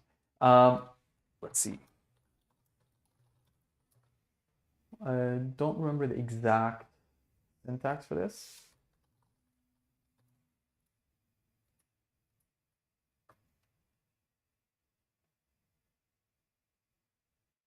Let me quickly take a note. So I believe it's cores allow content type to find the exact name for this, which was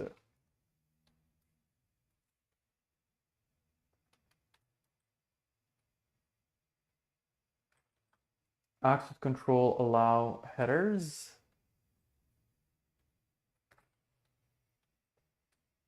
You're gonna do this guy. And we're gonna do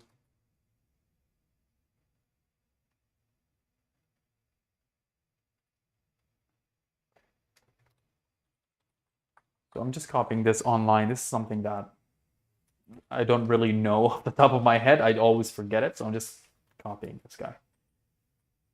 Okay, application slash JSON. So basically what we're doing is we're telling Google Chrome or whatever browser that we're allowing JSON to be sent.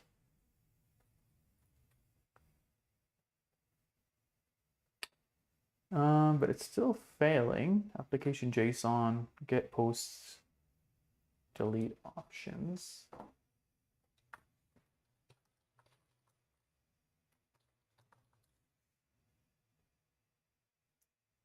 Access control allow headers. Access control allow headers. We can probably make this a lot simpler. We can do star.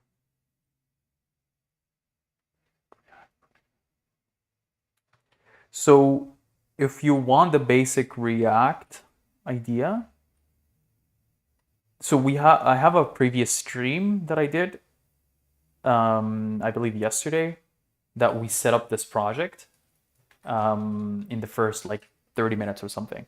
It's you can watch it probably ×2 speed or something, where we do a lot of things to set up the project.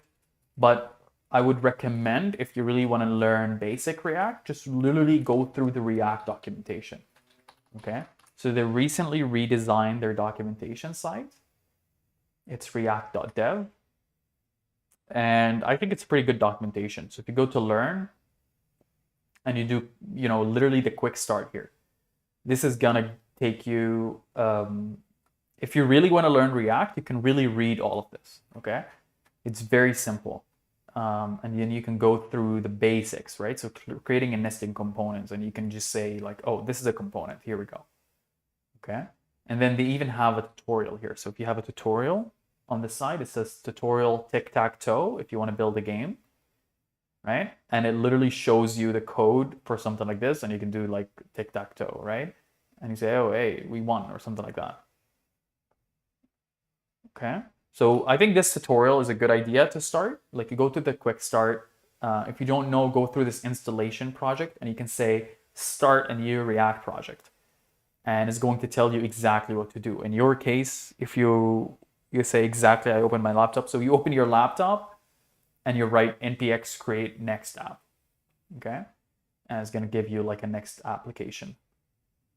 If you don't know where to type this in, next create next app, then that would be a different discussion. I think there's a lot of videos on YouTube of how to set up your terminal or your IDE, right? So I'm using VS Code, which is this application here that basically allows you to write the code in. So you can probably download this VS Code and start with this. I think this is the standard of that everyone is using at this point is VS Code. Okay, so I think that would be a good idea. But yeah, I think reading the documentation, you can run at your own pace. You can go slow or fast, something like that. And you can reread the things and whatever, you know. Otherwise, it's going to take a bit of a time to kind of explain to you all the most basic details. Okay. So let's see here that we set up this access control request headers and allow headers. We're going to set up to be all. We can close that guy. We can go back to this. So this is taking us a bit longer than I thought.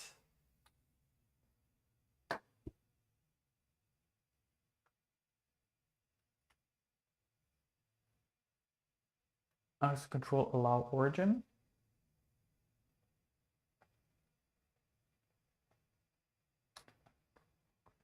True. Okay. The headers. Okay, so what we're gonna do is we're gonna make sure that we have the same responses here, okay? So we're gonna return this guy. Welcome, or you are authenticated. And we're gonna pass in the same control allow credentials. We're gonna pass in true, which is true, and then we're gonna take all of these guys and we're gonna paste them here. Okay.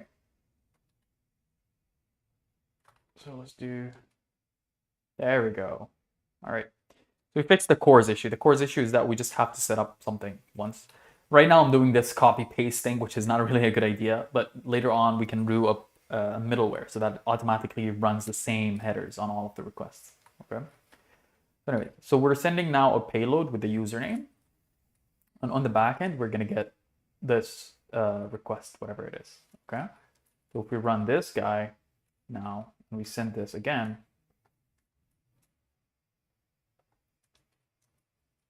you're going to see that we receive this JSON, which is the username u1, whatever it is. Okay. So what we can do is we can say const username equal to request JSON.username. Okay, as string. We can probably change that up later. Or undefined. And then we can say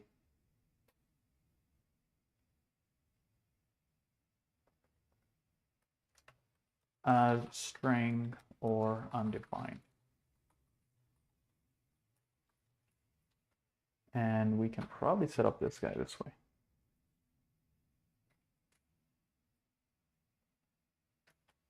Yeah, okay. As username, string, or undefined.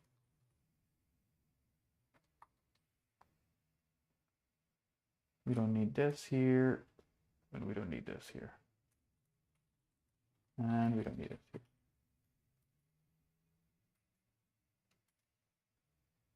So let's see stringify.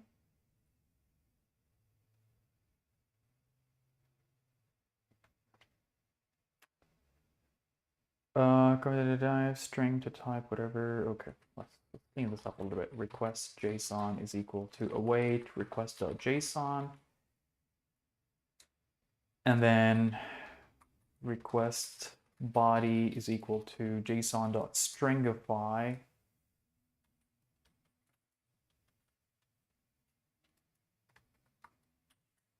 This is going to return us a as string. And this guy is going to be json.stringify request JSON.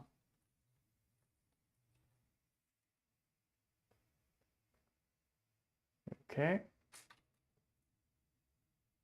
And then there's going to be a request body. And let's see what this is going on here. This is going to be a string, of course.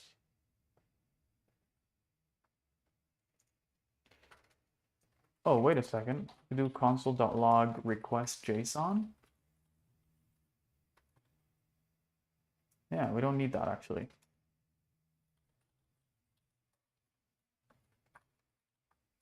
This is going to send us a JSON, and this is going to be a request JSON. There we go. That looks nicer. So as soon as we get this, we're going to get this username, right? And then, where are you from? I'm currently in Canada, actually. What about yourself? And thanks for watching, by the way. Thanks for jumping on this the chat. All right. And there's a bit of a delay, by the way, so I might not see your chat right away, but I'm going to answer it, as soon as I see it. Okay, so we got the username here. So all we have to do is we have to just set up set cookie to be something, okay? So set cookie server. Okay, so what we want to do, you're from India, welcome. There's a lot of great people that know a lot of tech from India. I actually know personally a lot of people who work in tech who are from India, so that's pretty great. I know you guys have a lot of a huge market there, I guess. So good thing you're trying to learn React. I think that's very useful. All right, how to set a cookie.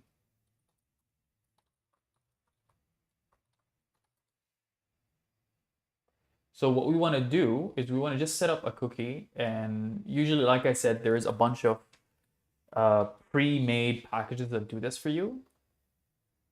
But because we're not running anything here, we can probably run our own thing, right? So we can say set cookie, we're going really low level, so we can write our own thing here. And I mean, not really low level compared to what other languages can have, right? So when we do set cookie, for example, we can pass in whatever cookie we want, okay? So we're gonna pass in here username. Cookies are always gonna be like a string like this. I'm gonna pass in username, and is going to be equal to the username.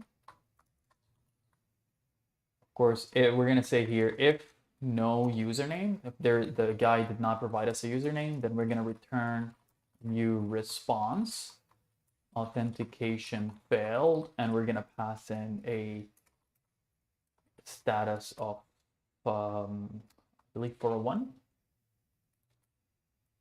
Okay, so 401 is authentication failure, HTTP status 401, unauthorized authentication failed. What was it? Unauthorized response.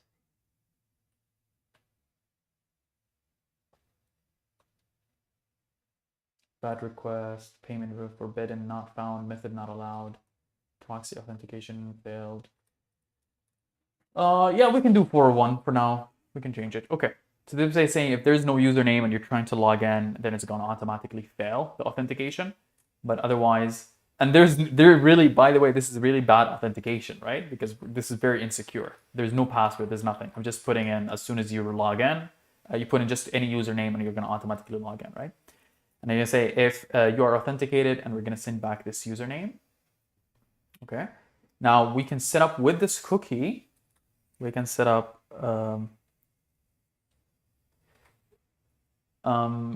well, in this case, there's no wrong username, right? I'm not doing any kind of authentication. I'm just putting in, as soon as you put in a username, you're logged in into the chat. Okay. So you're doing that. If there's no username, then just don't log in. Okay. And we're gonna go back to this later on, hopefully, and fix it. But for now, I'm just gonna set up this as basic as possible so that we can understand what is going on. Okay. So when we log in, we provide a username. In the future, it's also a password. Then we're gonna say username. We're gonna pass that back to the browser, and we can say max. So we can provide extra information with that, right? So we can say max age, and we can say 259,200. This is basically saying that it expires after a while. And we can also set up different things as well, right? So we can say, for example, basically after this amount of seconds, it's going to, yeah, no problem. You can watch the previous stream, and this one is going to be also available after, right? So you can watch it as well. So when you log in, it's going to give you this amount of seconds before the cookie gets removed from your browser. And then we can actually add as well something else to make it only HTTP only. Okay. So this one is going to make sure that nobody can modify this cookie for you. Okay. So we're going to keep it HTTP only. We're going to save. So now when we log in, we can put in username 1. Okay. And we're going to say save or log in. It's going to send a post request. And notice that the server is responding back with this set cookie of username 1. Okay. And if you look at the browser's cookie that is saved against this, we're going to see that we got no cookies. Let's see. Why do we have no cookies? Refresh. Is it that we have a different syntax? Username equal to username 1, max age equal to this, HTTP only.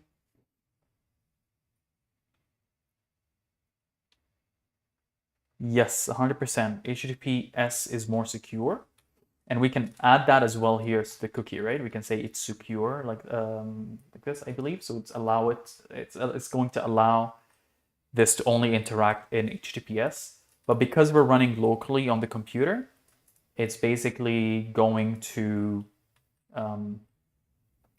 basically we don't have HTTPS here, right? Because we're running on the computer. It's localhost. But when we deploy this to production, for example, then we definitely have to make it a secure HTTPS. Okay. Let's see. Cookie equal cookie value. Set cookie.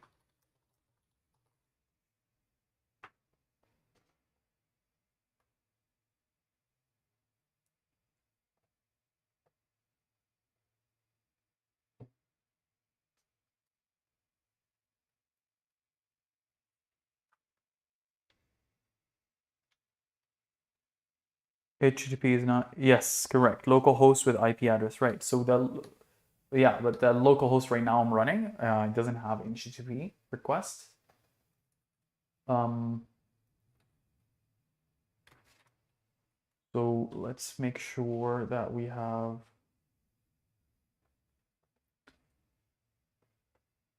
access control allow credentials true.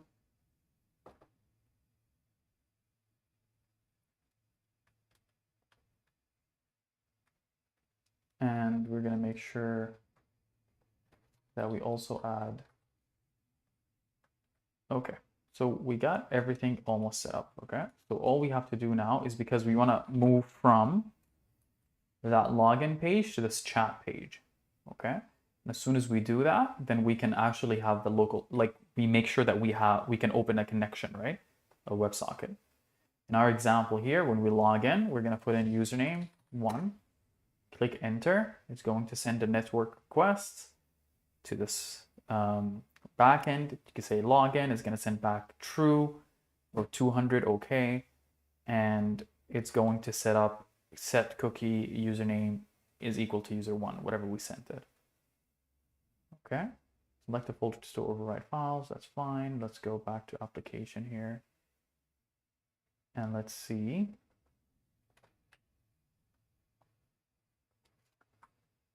In our request here, let's go back to the front end for a minute and let's look at credentials include. Okay. So user 1, enter. It's going to send us this again, the same idea.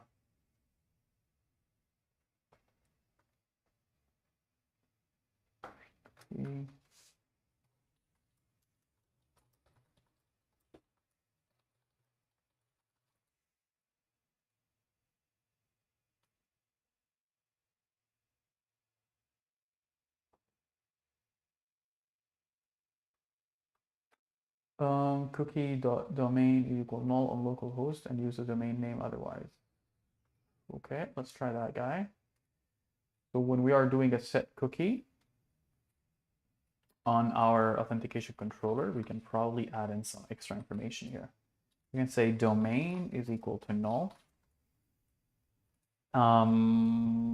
Yeah, that's probably why. HTTP, actually, sorry, username 1, enter, doesn't show anything. If we do localhost,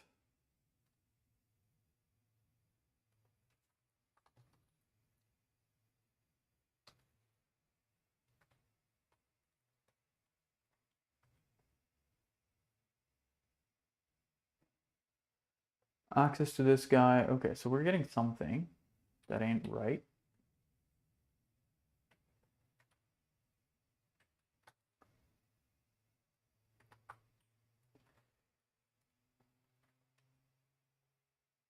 We're back to the cores issue, right?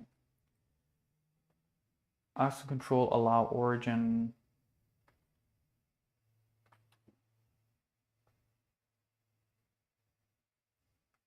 Credential headers, allow this, allow credentials. We're getting the same weird error that we were getting earlier with the cores.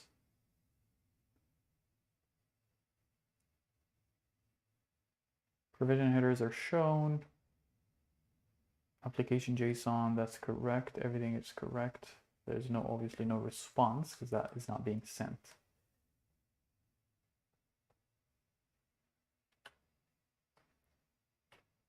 And allow credentials, allow headers.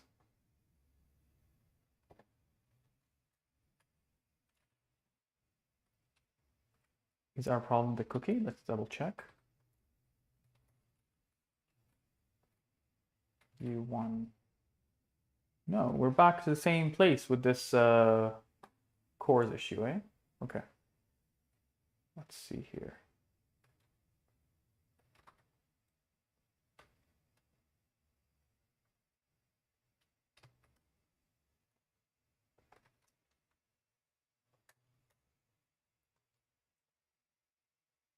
We're still sending. This is correct. The problem is this backend that is getting some weird issue. Oh. The problem is, of course. You see, the issue now is we're doing this multiple times, which is not really ideal, right? We're sending these headers every single time. So when we do this, it's going to have cores issues. Not a good idea to repeat this a million times. That's not really an ideal situation with every response. What we can do for now as a temporary thing, we can do const/headers.ts and export headers equal to all of these guys. Okay, because I don't want to keep doing this a million times. Export const headers equal to this. Okay, so this way we make sure that we have it all in one place. So we can say here the headers is equal to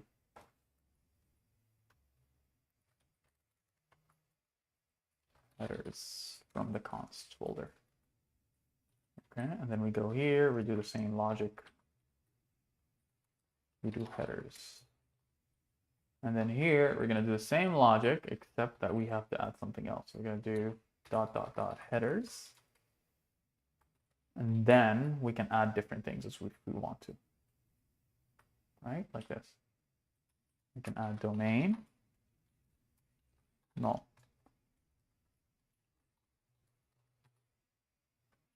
Okay. So let's refresh and try again. Localhost.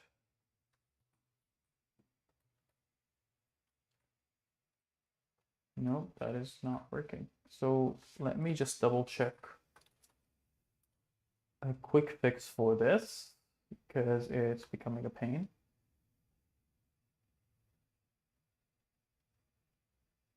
If we look at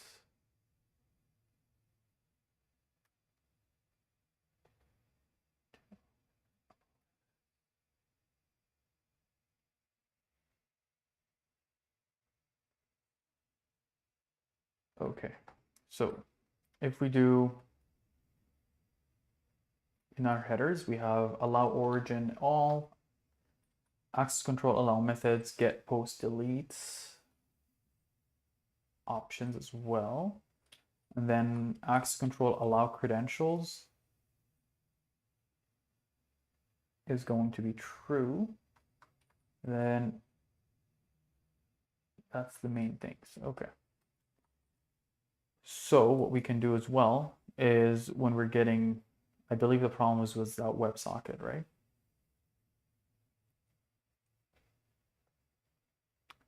So when we get this upgrade request failed, we're going to have to also pass in headers. All right.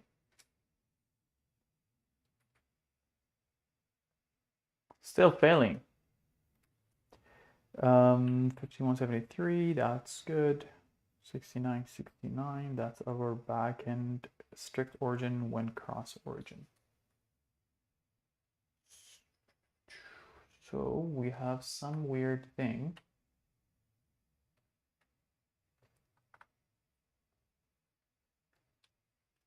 With our cookies.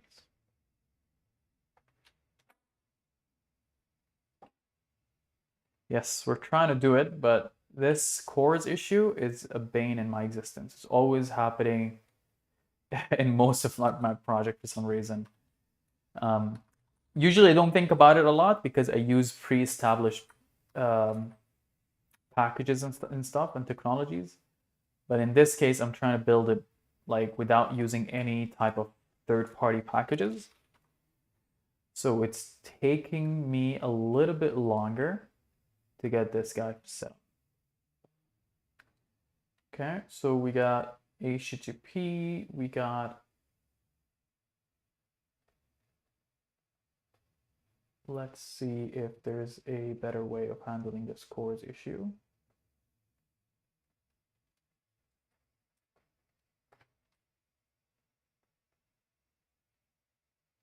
Control allow origin is correct. This guy is sending back content link 0 and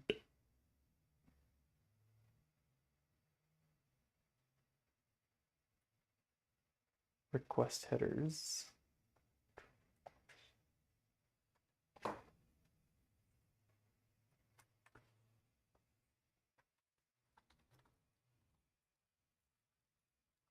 Cores.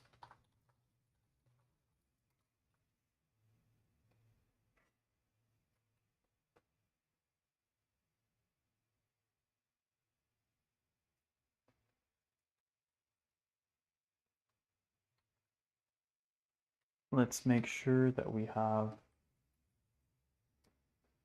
access control allow headers all, so we're good there.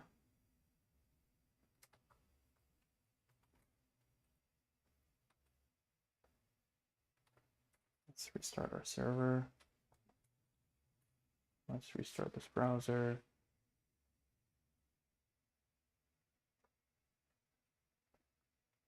Wasn't this just working? Okay, let's see. Login, request method, we go code. We're gonna send here. There's no username, but we're gonna send this. Let's block this for a minute. Let's block this for a minute.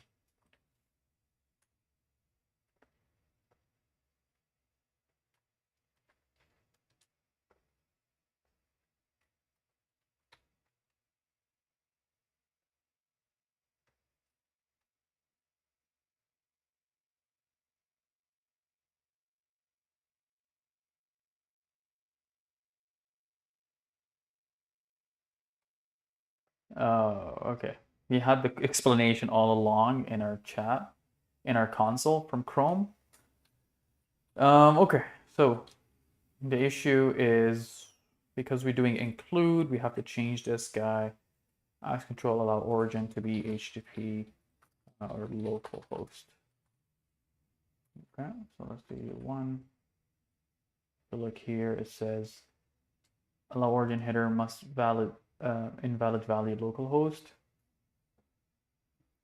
Have the server send headers with a valid value. So we cannot provide localhost because there's no port at. So we need to do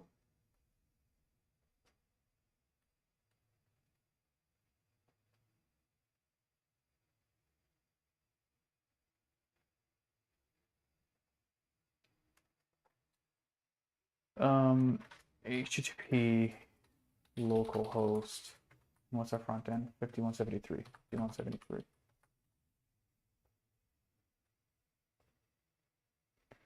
Okay, there we go. Different problem now. Request header field content type is not allowed by to allow headers in pre-fly mode. Okay. So we don't need this content type. Let's see. This is saying has been blocked by course policy. Request header field content type is not allowed and access control allow headers. Okay.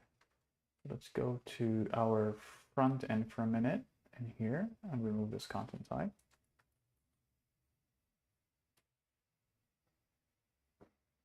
All right. There we go. So we're good now. Okay. So let's refresh this one more time. Let's do U1 for username, whatever it is. You can send this back this guy with a specific header on the back end. Okay, so now what we can do is go to this authentication controller and we can set up our cookie. And when we send this request, it's going to send us back a username with a domain. Okay. Now, if we look at our filter, yeah, I know. Sometimes when you work a lot, you have to take a break. But anyways, we got it fixed. So check it out. Now we got a username saved on our browser. Okay, we're good. So what we can do is as soon as this sends us back a response, and of course, if there's no response, then we're going to send back authentication failed. Okay. We can even test it without this, maybe. Let's see. Let's remove this cookie. Do U1. Yeah, there we go. It's all fixed. So now what we can do is as soon as this is fixed, we can redirect, right? So on the front end, now that we got this guy figured out, let's close this, let's close this. Let's go to the front end for a minute. So on the front end, we're sending a request, right? And this request is going to send a username. In the future, we're going to also provide a password, for example. But in now, we're just sending a username, and it's going to automatically send you back a response, okay?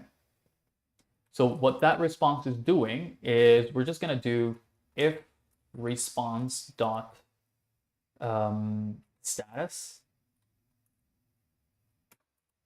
or actually okay. So if the response is okay, that means we did, we got authenticated. Then what we're gonna do is redirect. Okay. So what we can do is, this is React now. So we're just gonna do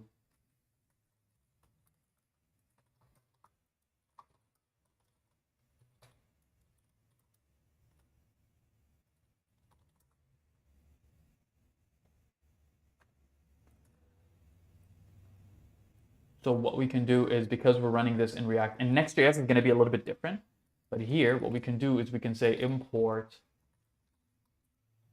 something from React router DOM. This is just the router, and we're sending, I believe there's a function called redirect. Okay. So what we do is, if the response is okay, that means we're good, and then we're going to go to redirect, and we're going to pass it a URL, which is in this case chat. Okay.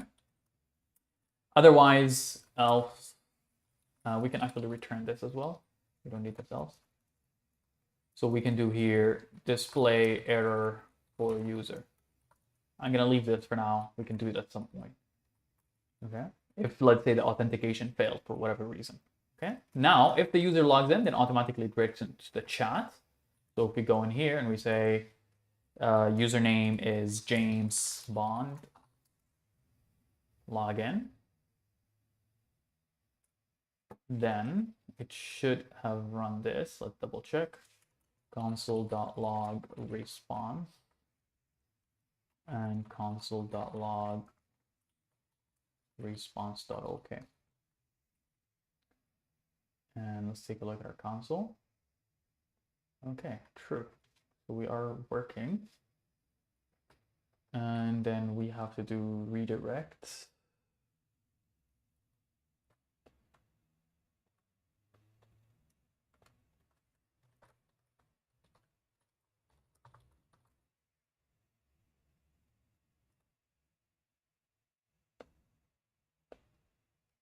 Actually, there's a better way of doing this redirect. We can do use history. Do they still use that? Use. Maybe we don't have that.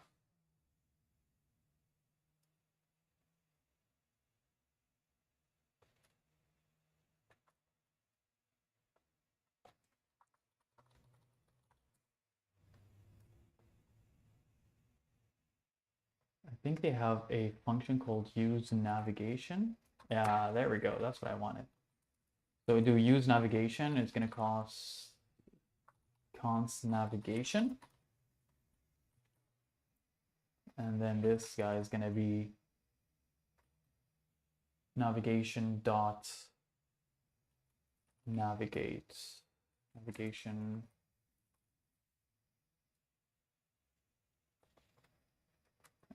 Use navigate. And then navigate. And then return navigate. Okay. So we do test user. Yeah, there we go. So basically what we're doing is, as soon as we log in, then we put in a name here. Let's say whatever, James. And then we do login. It's going to automatically redirect us back to the chat. But then we also have the cookie set up for us, right? So the username already is, we know what the username is, and we know who that user is. So now all we have to do, because we already set that up, what we can do is, we don't need this as well, actually, the headers. What we can do is, as soon as we move to the chat page, right, which is the page that we have there, the chat, there we go, okay, we send a use WebSocket, okay? So we basically open a WebSocket with our, with basically the you know, whatever the user is. So what we can do is, we can also add in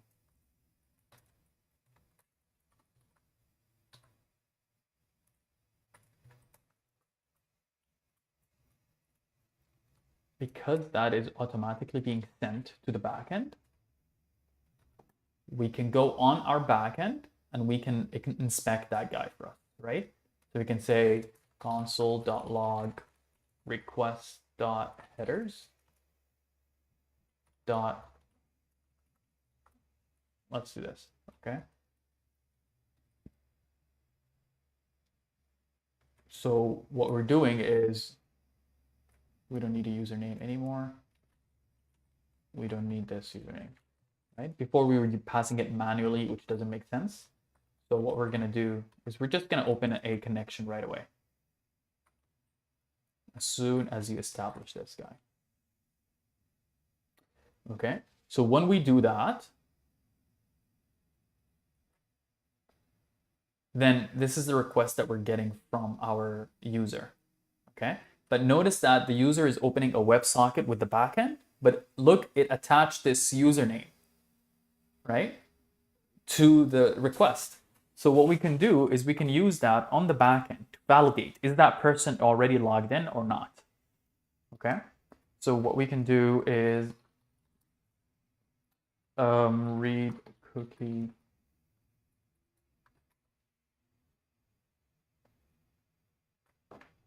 Okay, so what we can do now is we can say headers dot get cookie.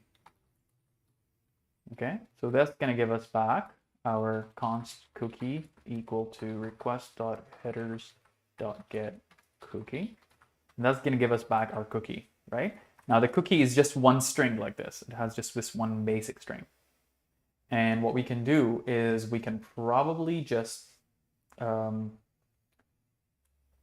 write a simple function, probably. We can do that. Let's do a little function here that would help us doing that for us, okay? So we get cookie by name.ts. We can actually put that in a utils folder, okay? This is just a simple export get cookie, and we pass it a string. Let's say cookie string. It's just a simple function here. Export const get cookie. And basically we pass it a string, right? And then all it has to do here is going to say const element equal cookie dot split, because the cookie is very old school and it just has all of these, it just attaches everything in one massive cookie. So if you have a bunch of cookies, it's just going to be one long string that has username James, age 50, whatever, location, anything. .ts just means the TypeScript, right? So if you're writing everything in JavaScript, then it's going to be Java. .js. If you're running everything in Python, then it's .py. It's just TypeScript here. So what we're doing is elements equal cookie dot split equal. Okay.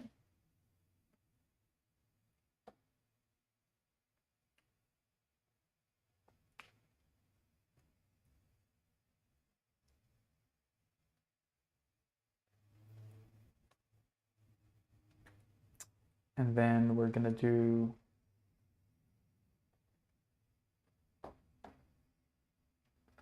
actually, there's a nicer way we can do this. We can do const value equal cookie, and we can pass in a name, which is string. And then we can pass in const parse equal the value dot split, and then we're going to pass in this guy name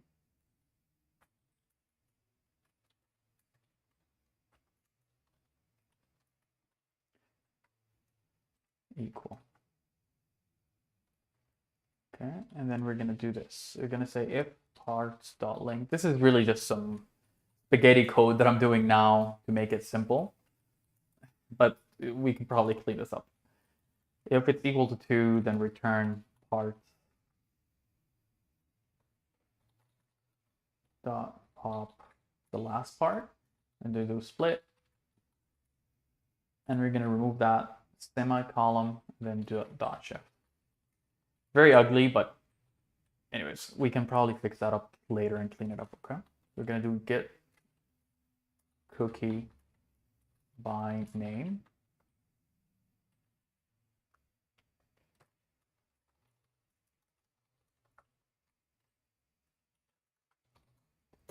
And we're going to pass to it the full cookie, and then we're going to pass to it the username. Const username equal to this. Let's just do this and test it out. Okay. Question, otherwise just pass in an empty string. Console.log username 2. Okay, just test it out to see if that looks good. Let's go back to the front end. Let's refresh. There we go. So we got James because we got a username. Now, if, for example, we don't have James, so let's start, for example, a incognito app, just a different one. We go back to chat. See, it's going to give us undefined because someone doesn't have anything, right? So if we can say, instead of doing the username this way, now that we have this, we're going to say, if there's no username, right? Then we're going to say return upgrade failed. Okay. Otherwise, what we're going to do is we're going to pass in the username to our WebSocket. And then we're going to upgrade that request into a WebSocket. All right, let's test it out and let's see what happens. So I'm here in incognito because this is a user that's not logged in. We're going to refresh and we're going to get back a request. Let's see. Let's refresh this guy. Okay, so you see this guy's socket opened because it's good and logged in. But this guy is seeing it failed, right? Because it's not logging in because he's not logged in. Okay, so what we can do very simply is on the front end, again, we're going to say WebSocket here because we're doing a WebSocket, right? So we're going to use navigate. Again, we're going to call navigate equal to this. So we're going to say if new WebSocket is going to return back a WebSocket, right? I think it's a console.log WebSocket.current. So I'm going to explain to you what I'm trying to do here, but just give me a second. This WebSocket is failing, which is good. We want it to fail. And this WebSocket here is returning back this guy, which is ready state 1. Okay, ready state 3. Okay, so WebSocket ready state codes. Okay, so what we're gonna do is we're gonna say if WS, the WebSocket, dot current dot ready state is equal to 3. Okay, that means it's been closed. Probably there's better ways to do it later. We can do navigate to /login. Okay, else we're gonna continue. We're gonna do return. Okay, so what does that mean for us? That means if we go in incognito here, we're not logged in, and we do this, we're going to do console.log ws.current.ready state.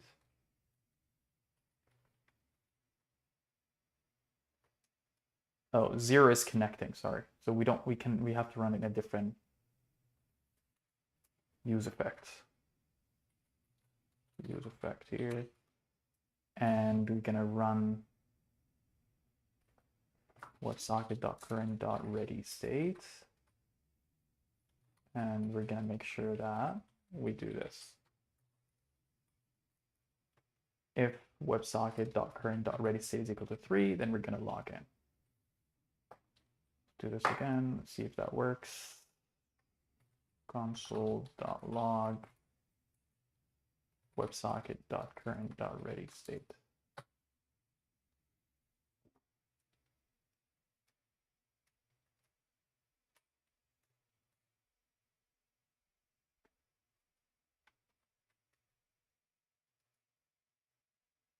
Socket closed. It's not opening that socket, that's why.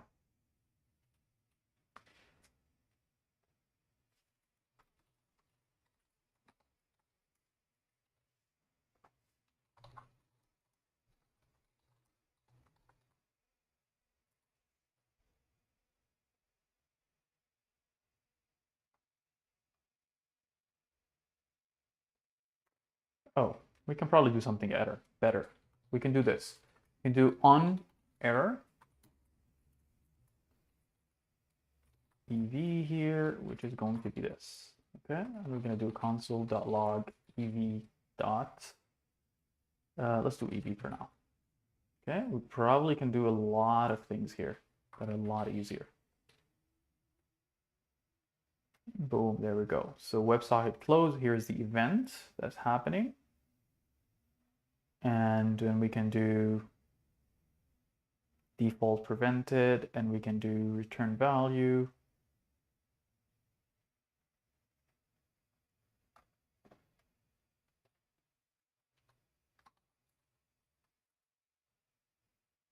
And then we can do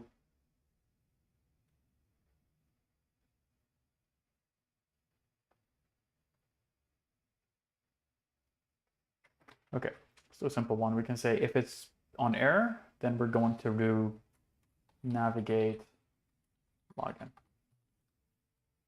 and then return. Actually, we don't need to return. Let's do that. That's a slash login. There we go. Okay, so when you go here to the chat, it's going to put in username 1.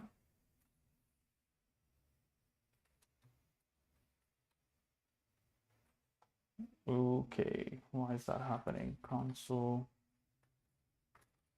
error ev login user 1. I'm still getting that error for some reason.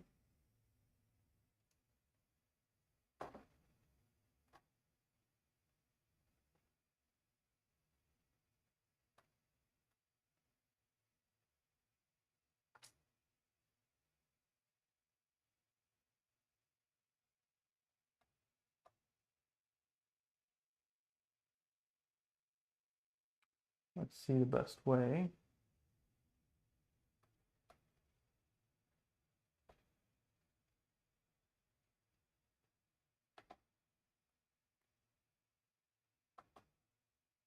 That error event is firing even though we don't have really any errors, right?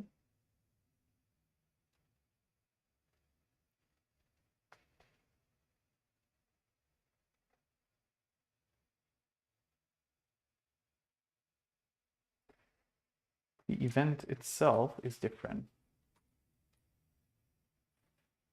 because this is closed, so that's not really an error, but this one is saying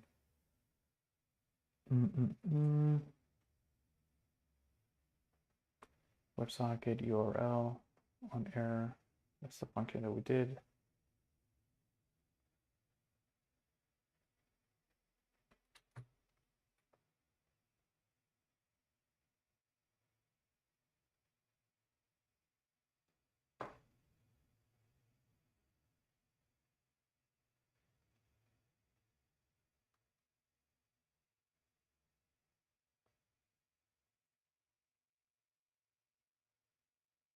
Yeah, welcome to programming. This is how it is, right? This is, whenever you see errors, you know, you have to dig deep down into each one of them. A lot of things are you figure out once and you're done. But in this case, it's I'm not sure what's happening, but usually it's something that you do once, right? And then that's it. Okay, let's do WebSocket.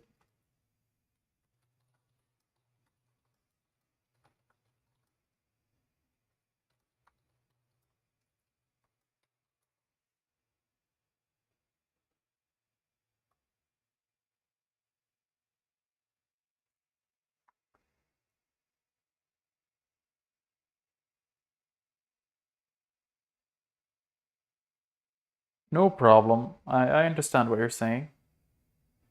I completely understand. So it's completely fine.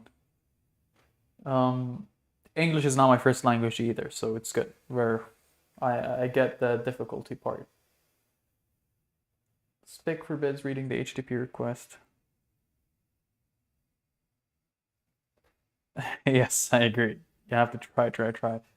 That's why you have to make sure that your scope is not big, right? A lot of people get into programming and they start saying that, oh, you know, I'm gonna build massive web application. I'm going to build the next Facebook or whatever. And then they realize that the scale is huge because each feature you have to add in a lot of work to do. And people underestimate, people look at something like, let's say, WhatsApp, for example. And they say, like, this app is very simple. Why does it have to hire, I don't know how many employees they have? It's because there's a lot of features that are, needs a lot of people to work on. Like things that we take for granted, like location sharing, like document sharing, like integrating the, WhatsApp with images or whatever it is. There's a lot of features that we take for granted and we say like, oh, this is probably simple. We can probably do it in like a day. And then when you get into it, you realize that each feature needs a dedicated person to completely work on it, which is good. It's good to know. It's good to have that awareness. A lot of business owners don't understand that. Okay. So let's see here. There's another way to do it though. The WebSocket vertical allows a custom close code. Okay. So one good way to do this is if we look at our index page.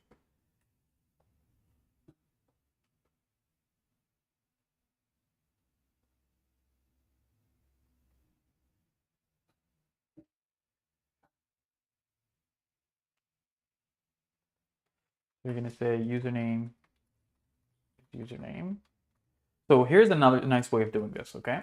We can do always upgrade it to WebSocket, okay? And then as soon as we upgrade to a WebSocket, we can say const username is equal to websocket.data.username.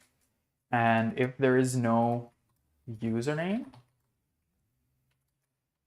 then we're going to say do websocket.close, and then we can pass in our own errors, right? So we basically automatically open the WebSocket and then right away close it. And then what we're doing is we can pass in our own codes, which is a really convenient thing to do. So now what we can do, you can use however thing you want. We can say 4001, right? And we can just agree that 4001 means that this is an error that user is not authenticated. Okay. So what we're gonna do on our function on the front end, what we're doing is we're gonna say on error console.log ev.code. Let's see here, error. This is gonna go here, which is gonna see type error. And then what we can do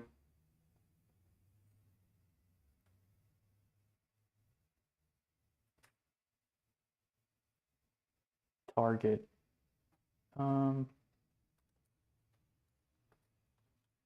close event code.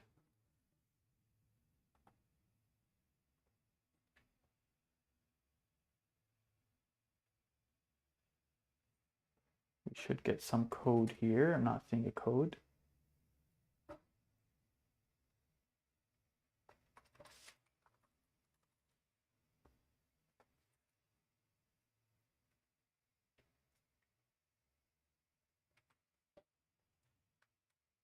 The WebSocket, we're going to return an event. And that event is going to have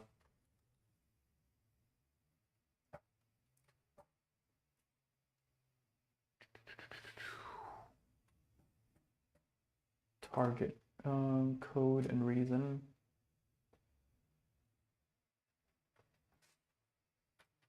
Oh, sorry. That's on close here. Because it's not really an error, right? There we go. Okay. So we can do console.log this ev.code. Okay. So when we open this, there's no issues, but when we open here, 1006, this is 1006, and then this is saying the socket close for this code, okay? So all we have to do is now say ws close. We're going to pass it a code, which is a number, and then we can pass it also a reason. And we say authorization failed. Okay. Let's refresh this guy and see here our application. Of course, we have a user here, so we're going to just remove that from incognito. Refresh. Yeah, see, so we get 4001. So all we have to do now is on the front end, we can say that anytime this happens, if the ev.code is equal to 4001, then we're going to do navigate to /login, because that user is not logged in. Okay. However, if it is a user that is logged in, then we're good to go. And that's pretty much it. So we're going to go here and we can say this guy is not logged in, so he's going to try to attempt to go to the chat right away. It's going to kick him out. It's going to say, hey, put in a username, please. Okay. We can probably add a loading screen there so it doesn't flash. But then if you have this guy, then it's going to log you in right away because you have everything set up and ready. Okay. Very nice way of doing things. Let's implement one last thing before we wrap up today. We can add in a last one, which is a log out button here. Okay. So what we can do is let's close these guys for a minute. Let's close this guy. Let's close this guy. Let's close this guy. And let's go to the front end on that chat page. And what we're going to do on that chat page, we have this sidebar, which has a title, it has personal card, and it has a bunch of different things. What we're going to do is we're going to add in the last div here. And we're going to say log out. Okay. So basically what that does, close this page for a minute. Okay. So we have a log out button here. We can make it look better. So we can say button, and we can say class name. So this is Tailwind. Instead of writing CSS, you can just use Tailwind, which is a lot better, in my opinion. This way we make it all the way at the bottom here, and we can add a background. Find a good color for this. Let's say background blue 400. Yeah, I think I'm always going with the blue one, 400. Rounded XL. Okay. Well, that looks pretty ugly, so we don't want to do that. We want to do, this is the button here. And we want to do, I'm not using Bootstrap actually. This is Tailwind, but you could use Bootstrap. Bootstrap has everything configured for you, so you have components built in, right? That's how Bootstrap works. Every component is built in. Tailwind does not give you components. What Tailwind does is that it gives you the CSS for you, and then you build your own components, so you can customize everything. The problem with Bootstrap is that if you use it, most of the time I can right away tell that someone is using Bootstrap. It's very fast to know, right? Because everyone has the same component almost. But with Tailwind, it's very customizable. You can do whatever you want. And it just gives you utilities classes. You can use these classes for you, but you don't have to write, you don't have to use components like everyone else, if that makes sense. Okay. So let's do a width here. Let's do width of 2. Let's see how that looks like.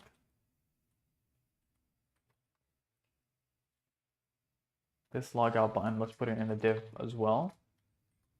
And we'll put this div as a class name, flex justify center. And this one is going to have an empty of auto. We can remove it from here. We can remove these guys. Okay, very good. Now we're going to add in a px of 4. Yeah, I think so. You will do a lot of things with Tailwind better than you would with Bootstrap, I think. TXSM. And let's do P4 all around. No, that looks ugly. Let's do PX of 4 and PY of 2. Okay, that looks a lot better. But yes, I think Tailwind is a lot better in my opinion, and a lot of people who work in the industry would probably say that Tailwind is better, just because it's basically just a tool, right? Bootstrap is a component library. It gives you the components, and then you can just use those components. But Tailwind does not give you components, like I mentioned earlier, and this is going to give you utility classes, and then you can just do that instead, and you can build your own components. Think of Tailwind kind of like a design system versus Bootstrap, which is a component library, right? Okay. Let's implement this last thing, which is the button. So we're going to say here, the log out button is going to say on click. It's going to say handle logout. Okay, so let's implement that function for us. Here at the top, we're going to do const handle logout, which is going to be equal to this function. Okay, which is also going to send a fetch request.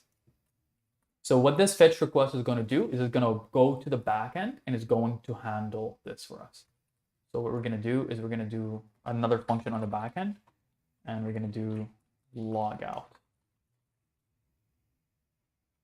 Okay, and then what we're going to do is go to that controller and almost exactly the same as this guy. We're going to actually do static sync async logout, which is going to get a request, which is of type request. And the only difference is this logout function is just going to do, is just going to clear your cookie for you. That's basically all it's going to do. Okay, so if you look at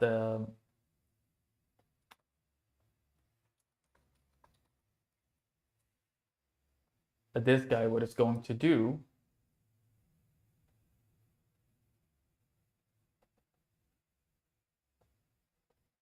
basically, we're going to set the same thing. The only difference is this username, we're going to send it as an empty string like this. Okay, that's all this backend is going to do. So now when we're going to go here and, oh, sorry, what am I doing? This looks better. Okay, we're going to return a response, you are logged out. And we're going to send back an empty username. That way we clear it from the browser. Okay, and then what we're going to do is in here, we're going to send a fetch request to HTTP localhost 5069/logout, and it's going to be method of host. Okay, and then we're going to say const response is equal to this guy, console.log response dot. We have to await this.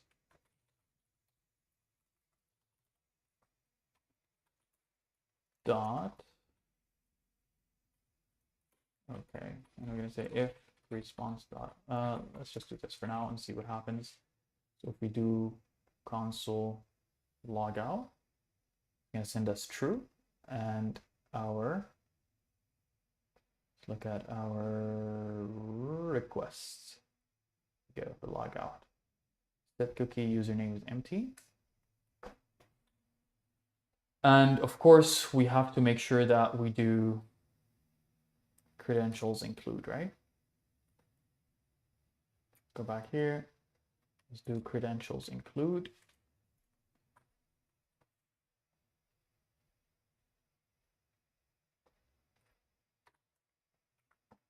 Okay, let's test it out one more time. We're going to do application, and we're going to do log out, and it's going to empty it for us. Okay, So remove.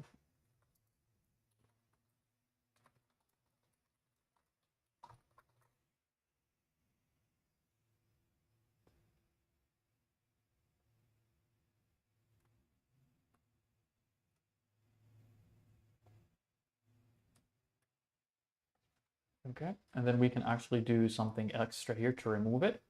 So what we can do is on the back end, when we're logging out, we're sending this as an empty thing. And then we also have to pass in something extra, which we can do expires, right? We can pass in an old expiry date so that automatically expires. So we can pass in expires this way, right? This way, just an old date, 1970. This way, make sure that as soon as I send this, look, as soon as I do log out, automatically deletes this for me.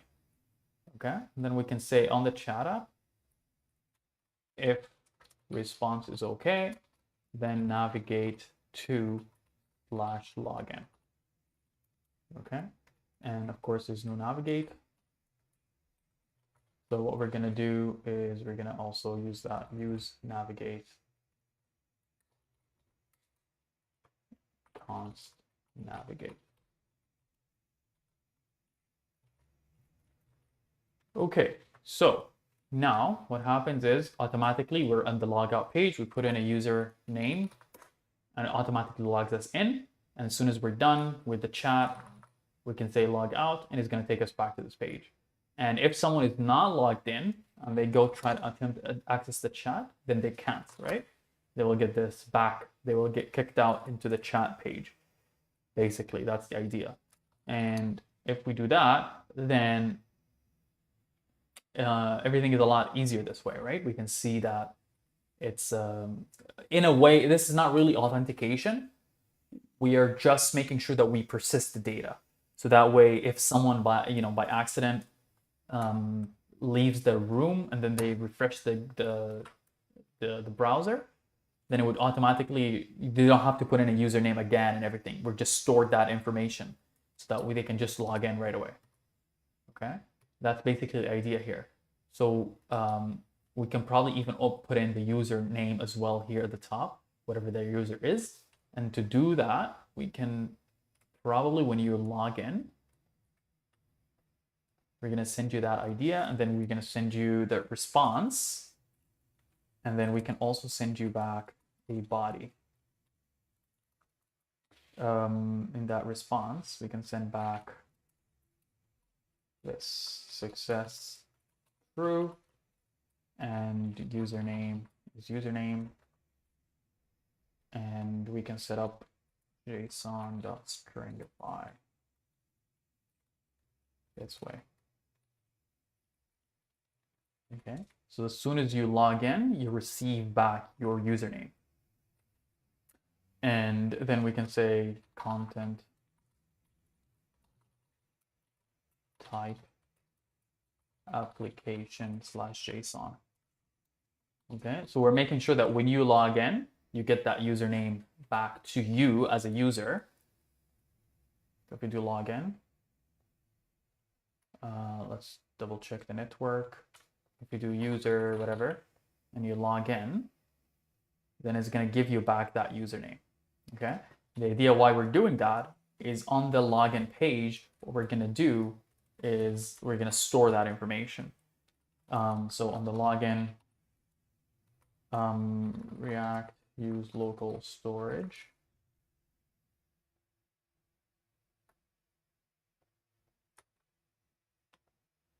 So we can probably use simple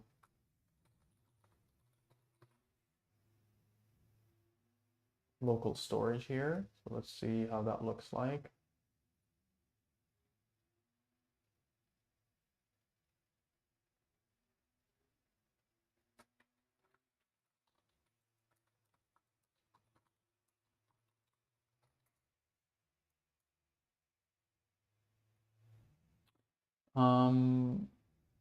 Basically what we want to do is set up things in local storage, JavaScript access local storage.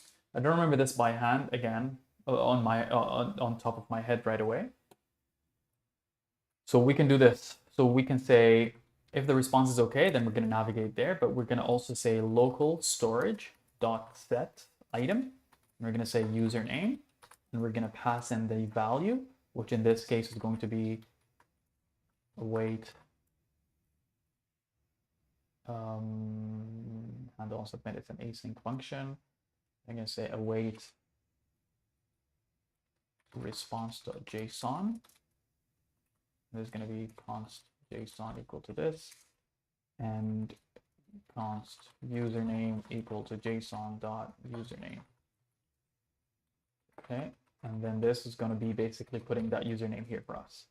So as soon as you log in, you get to put whatever, it's going to automatically put in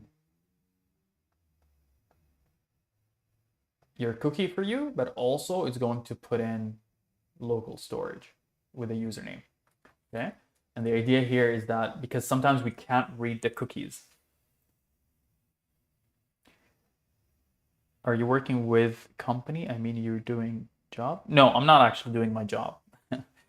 This is just for fun. I'm trying to learn Bun, doing stuff with Bun JS, because you know, so I'm kind of experimenting, and I thought that we can build this chat app, you know, for fun online, and we can get some people learning a few things, and hopefully I can learn a few things as well. You know, if someone has some information on how to do things better, maybe. So that would be, you know, good to know. Always good to learn with other people, you know? Okay, so what we're doing is as soon as we log in, we have that local storage. And then as soon as we log out, then we're going to also clear remove item username. Okay, that's all we have to do. And then we can do on the chat here, we can do username, right? So we can say use effects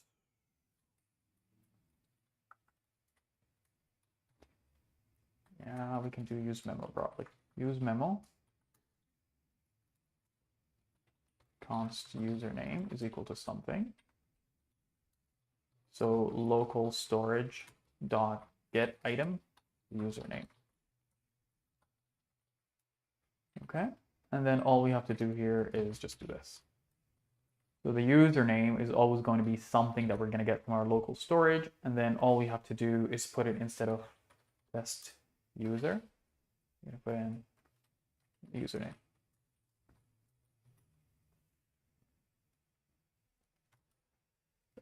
Okay, so we just have to return this string or null. Okay. All right, so now if we log in, obviously if we don't log in and we go to chat, nothing will happen. But if we log in and we put in a name, then it's going to say the username is James and we're in the chat here. Okay, and that's pretty much all we have to do. And then we can send messages back and forth. We have authentication set up.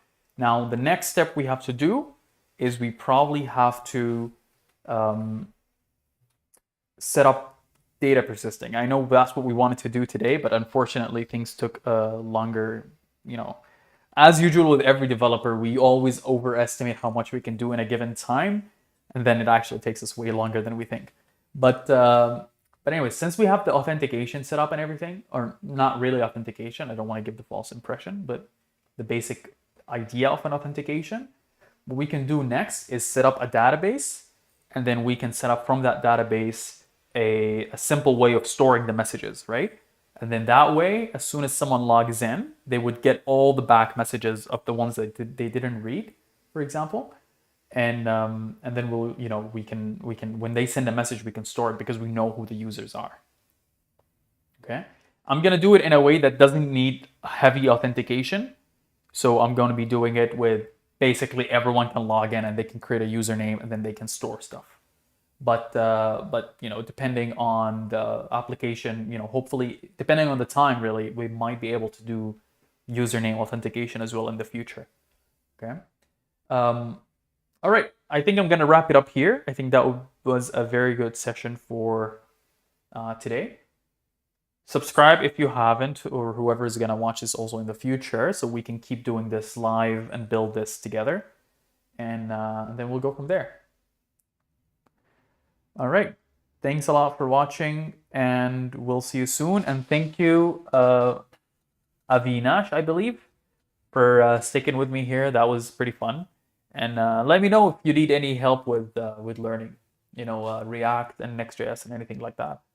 Hopefully I'm gonna be releasing a bit of content as well, so we can learn as much as possible. All right. Okay. Take care, and we'll see you again in the next stream. Bye.